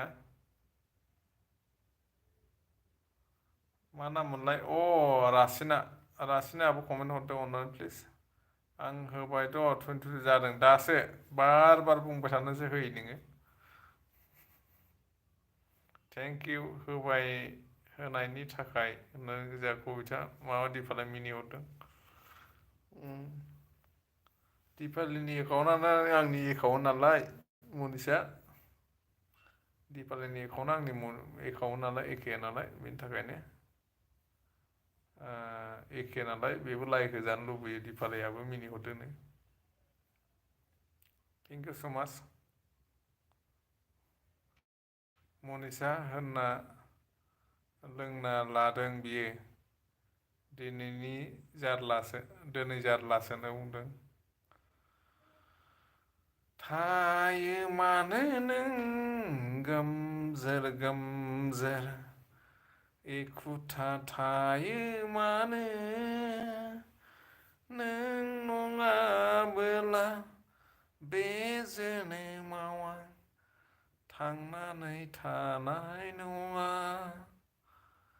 जायो मानो नों गोमजोर गोमजोर एखुथानि बुजिर बसुमतारी नोंसो आंजों आंनि लाइफआव नुजाफैबाय हेल' आदा गुड नाइट नों आं फैदों गलल' दंबो जिथु गाननिखौसो खनबायलां नुजाफै सिरि सिरि निबित बसुमतारी हेल' आदा गुड नाइट आं फैदों हायनो थेंक इउ नों निबित फैदोंब्ला लाइकखौ थुनानै हरदो खेबसे 2023 जाथोंसै नोंनि लाइफआनो नुजाफैदो आंनि चेनेलाव नङा होमबा नों एक्स हरबानो 2023 जानोसै ना 23 बेखायनो खननो हरबाय नबजित थेंक इउ स' माच वेलकाम आंनि थाखाय फैनायनि थाखाय गोजोननाय थाबाय। दा निबिदा जा 23 खालामहरोबा लाइभखौ अब्लानो गोजोननाय मोनबाय नङा होमबा दा 2023खौ बेखौनो बानायनो खननाय जाबाय नङा होमबा निबिद वेलकाम टु माय थेंक इउ स' माच दा 23 बुहुनै हरदो आब' खबरा बहानि होनदों थेंक इउ स' माच जाहरा बि खुंगुर आं उन्दुनोसो दं बिखुंगुर फंबाय नोंनि बिनानावा बुंहरदों दिपालि बर'आ बिखुंगुर आं उन्दुना दङ नैना फाखायावसो नायबाय थायो बेयावनो थैमारसिगोन जों आंहा गाबनानै रथ' रथ' बिखुंगुर सोंहरनोसै मा दुखु जादों जोंहा दिपालिया नों रोजाबनायबाय था दे thank you so' much 23 welcome Nibid Basumatary welcome thank you so' much 2023 नुजाफैबाय बिथाङा जोबोद साबायखर बिखुंगुरा दा फैफिन बिखुंगुरा दङ फंबायाबो नुहुरखादों आंखौ आं मानो नुजागासिनो दं बेखौ नोंथांमोना मिथिगौ दिपालि नों मानो बिदि दुखु खालामबाय दा मिनिदों नै दुखु जायाखै एसे दुखु जाखायो बयहाबो सेंग्रा सिख्लाया नङा होमबा दिपालि लाइफ कैसे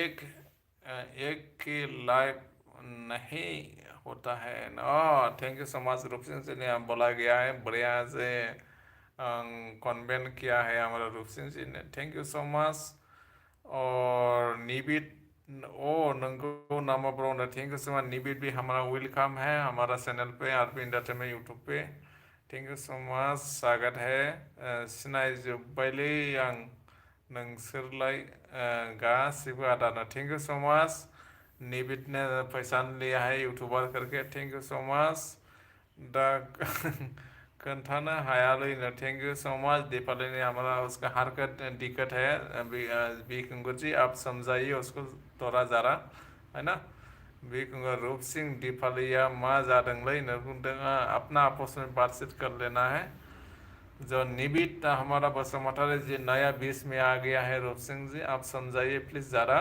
दीपाली का बारे में, है ना।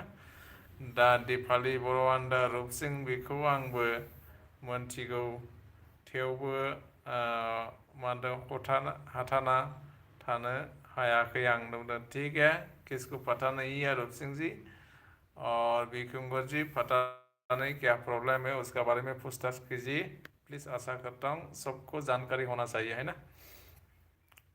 दा हमारा डिबिट बीच में आ गया। डिबिट जी आप थोड़ा समझाओ क्या प्रॉब्लम हो रहा है, थोड़ा आग सूख के नहीं रहना चाहिए, पूरा आग खोल के बताइए प्लीज़ कमेंट का बीच में, है ना। दा जानो मोनथिया आंबो बिखुंगुरनो बुंदों। Thank you so much. Deepali का बारे में क्या प्रॉब्लम है आप लोगों को थोड़ा समझाइए प्लीज़। आशा करता हूँ बिखुंगुर आंनि लाइफआव बिदि फर्स्ट टाइम बिदि दुखु मोनदों आं। Thank you so much, welcome. थोड़ा समझाइए, लेडीज है, यूट्यूबर है, उसका बारे में क्या प्रॉब्लम है। दिवेद जी आप भी समझाइए प्लीज़, है ना। 3 आदमी है अभी लाइव में, पर्सनालिटी बात कर सकता है ना, कुछ ना कुछ बताइए, कुछ सोचा होगा। आर भी आंनि कमेन्टखौ दा फरायदे होनना बुंदों। आर भी मैं क्या करेंगे, पढ़ाई तो करके समझाना पड़ेगा ना पब्लिक को, आपका क्या प्रॉब्लम है नहीं है ना। उसको तो पढ़ाई करके समझाने का मेरा ही काम है ना, क्योंकि मेरा चैनल है, मेरा लाइव पे आप कमेंट दिया है ना, बिकुंगुर जी, रूप सिंह जी, दिविद जी, एनीबडी, है ना। पढ़ाई करने के लिए मना कर रहे लग रहे मेरे को, मैं पढ़ाई नहीं करूँगा फिर तो, है ना। तो सोचो बिकुंगुर जी इसके बारे में समझाओ, क्योंकि लाइव में भी बहुत तरीका होता है, समझा सकता है ना एनीबडी। बिकुंगुर नोंसोर आं खोन्थाबाबो मोनथिगोन दा, नोंसोर नुदों खोन्थाबा मोनथिगोन होनदों। दे दिपाली आं नोंखौ फ्रेन्ड सानोबा शेयार खालामदो होनना बुंदों। थेंक यू सो माच। लोगो खालामोबा शेयार खालामदो होनना बुंदों। शेयार खालामनाय माने मा आं बेखौ बुजिया। थेंक यू सो माच एसे रहना। आं दुखु जानायखौसो लाइभ होआखै आं होनना बुंदों। थेंक यू सो माच। बिथाङा दुखु जादों एसे फोरमायहरदो, दुखु दाजाथों होननानै बिकुंगुर। दिपाली नोंनि दुखुखौ मोनथिनायब्लासो बुंहरनो हासिगौमोन, मानि मा दुखु, औ खिन्थाहरदो दे मा दुखु। आं गस्ला गानसै, खिन्थाहरलायदो कमेन्टआव लिरनाय कमेन्ट खिन्थाहरलायदो।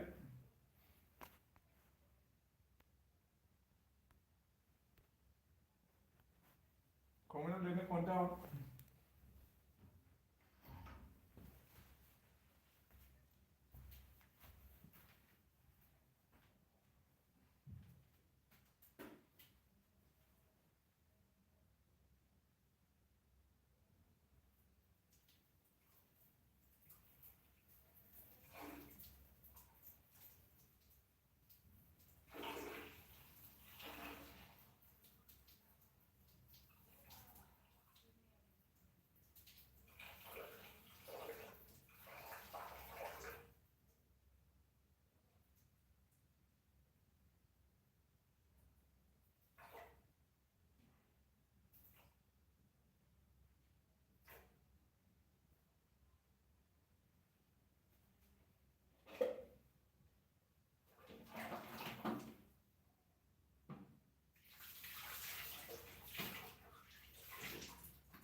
कमेन्ट लिरबाय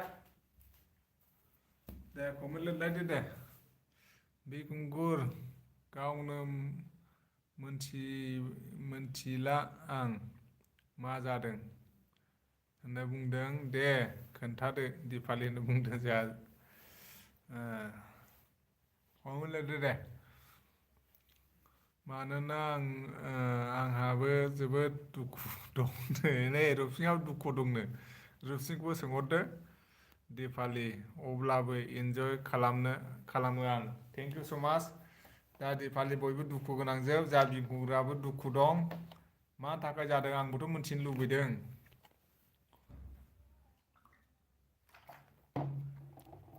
दे एसे लिरलायदो कमेन्टआ।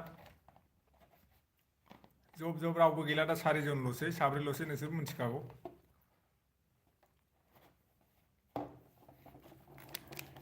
लिरनो हर दे रुपसिंहा जाहाबो दुखु दं। रुपसिंनि बिखायावसो माबादि थिर हाबनानै दङ सोर मिथिगौ। बिखुंगुर फंबायनि बिखायाव सोर हाबनानै दङ बेखौ सोर मिथिगौ नङा होमबा। न'आव थानानै आलो गोजोन मोनजायाखै रावबो बेखौथ' बयबो मिथिखागौ नङा होमबा रायजोफोर।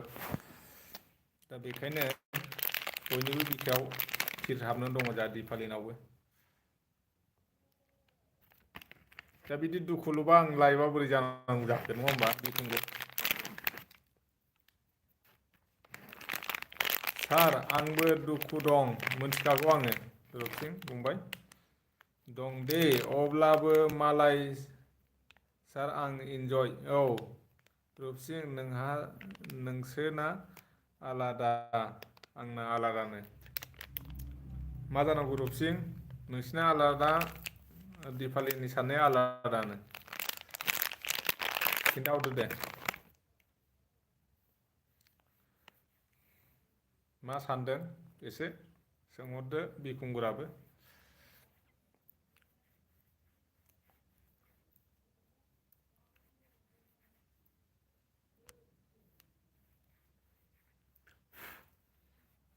गेस जोब्बाय आंहाबो गेस लायनांगौ नै। मालाय आरबिया जेबो दुखु गैयानो। आंहाबो दुखु दंलै दिपालि सोर मिथिगौ नङा होमबा रुपसिं। सम दे दिपालिनो समनि खोथा जायो नोंगौ। आंहाबो दुखु गैया होनना सोर मिथिगौ।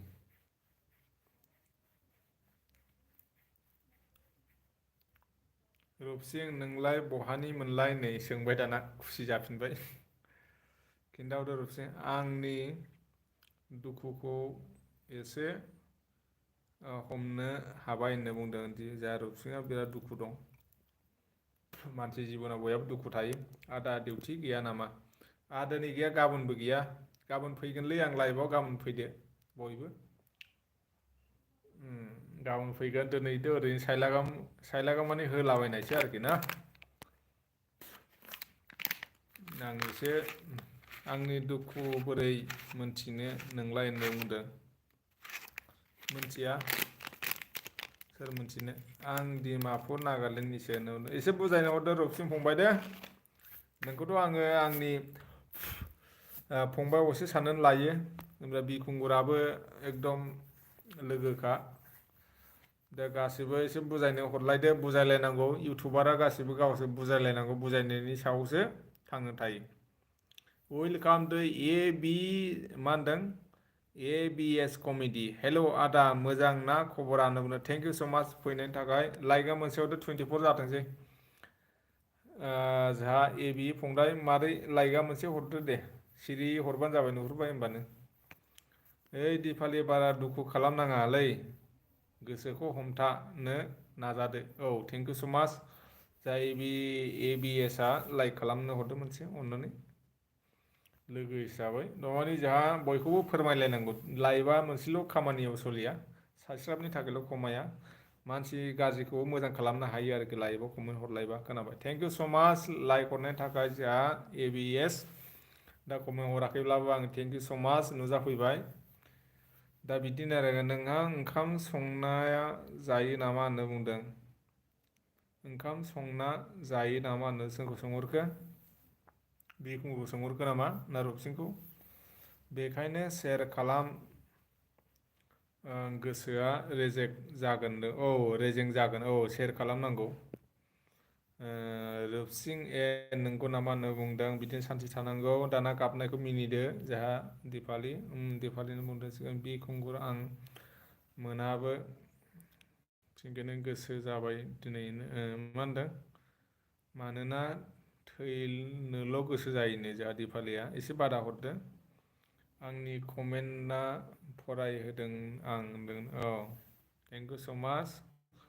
दा दिपालिखौ जोंहा फोरमायहरदो दिपालि रानिखौ अननानै बिदि दाजा दिपालि रानि गोसोखौ गोजोननाय लाखि जा कमेन्ट दानदों आंहा एसे खामानि दं दा आदा थांथ'नोसै होनदों लाइकआथ' हरखाबाय मिथिखागौ आङो सनाराम फैबावबाय नै जोंहा सना हाय आदा गुड इभिनिं थेंक इउ सो माच लाइकआ मोनसे हरदोलायब्रा 25 जादोंसै एबिएस मा खबर होनना बुंदों दिपालिया दे थेंक इउ सो माच बिदिनो लोगो जालाय मा खबर लोगो जालायदो आंबो एसे गेस जोब्बायलै रायजोफोर गेस फिसा नालाय गस्ला सुथा गाननोसै नै नुहुरखाबाय नोंथांमोनहाबो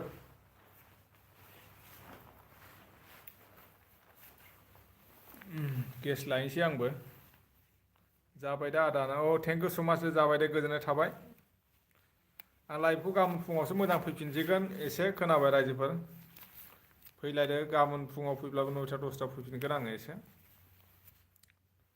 आहाबो दुखु दं मा खालामनो दुखुखौ बहाय मा खालामनो हानो नङा होमबा जाबाय फंबाय जाबाय सनाराम मिथिखाबाय बिदिनो जालायनांगौ आं थांथ'बायलै दाय दिपालि बाय होनना बुंदों थांथ'बायनो बेहाबो खामानिया सोलाबा जोंहा बिखुंगुराबो रुपसिं बाय होनना बुंदों गासैखौबो बाय होनना बुंदों मा खालामनो रायजोफोर नङा होमबा दे ओमफ्राय मा दसे दोनथ'नोसै सोरबा उनजु फैबावदों नामा लाइभआव दे आं उनजुनावबो थांसै लाइभआव आदा बाय होनना बुंदों थेंक इउ स' माच दे बिखुंगुर कबिता आब'आ मैया मोनायाव बेक खालामनायखौ रागा जोंदों दां आंखौ होनदों कबिता बिखुंगुरा मिथिगौ दा सनारामखौ बेक खालामफिननायखौ रागा जोंखो ना माखो नै कबिता आब'आ मैया मोनायाव बेक खालामहरनायखौ रागा जोंदों दां आंखौ होननो बुंदों बिखुंगुर एसे खोनालांबाय जानांगौ नोंबो बे खालामनायखौ मानो रागा जोंनांगौ जाखो नङा होमबा दे बिखुंगुर बाय होनना बुंदो दा कबिता आब'आ मैया मोनायाव बेक खालामहरनायखौ रागा जोंदों दां आंखौ होनना बुंदों नै कबिताखौ बुंहरगासिनो बिखुंगुर एसे बुजायहरदो नोंहाबो एसे सिना जाना नालाय अके खुंगुर होनना बुंदों दा सनाराम मा खबर होनना बुंदों जोंहा सनारामा सोंहरदों सनारामा थिगैनो दं बिदिनो खालामलायदो आरो हा जेबो नङा खालामलाय रायजोफोर कमेन्टआव लिरना हर मोजां आब' दिपालिनो बुंदों थेंक इउ स' माच आं गेस जोबथारबाय गेस लायनांगौ आहाबो मा दोनथ'नोसै ना मानो मौमिदास আহিছিলে मैं राखिবলৈ বিচাৰিছিলাম मौमिदास हेल' माय फ्रेन्ड अल होनना बुंदों थेंक इउ स' মাচ মামীৰ লগত জনে চাব কৰা নাই কৰি দিবা মই মানে বন্ধ কৰিবলৈ বিচাৰিছিলাম মৌমিদাস এতিয়া বহুত টাইম হৈ গ'ল নহয়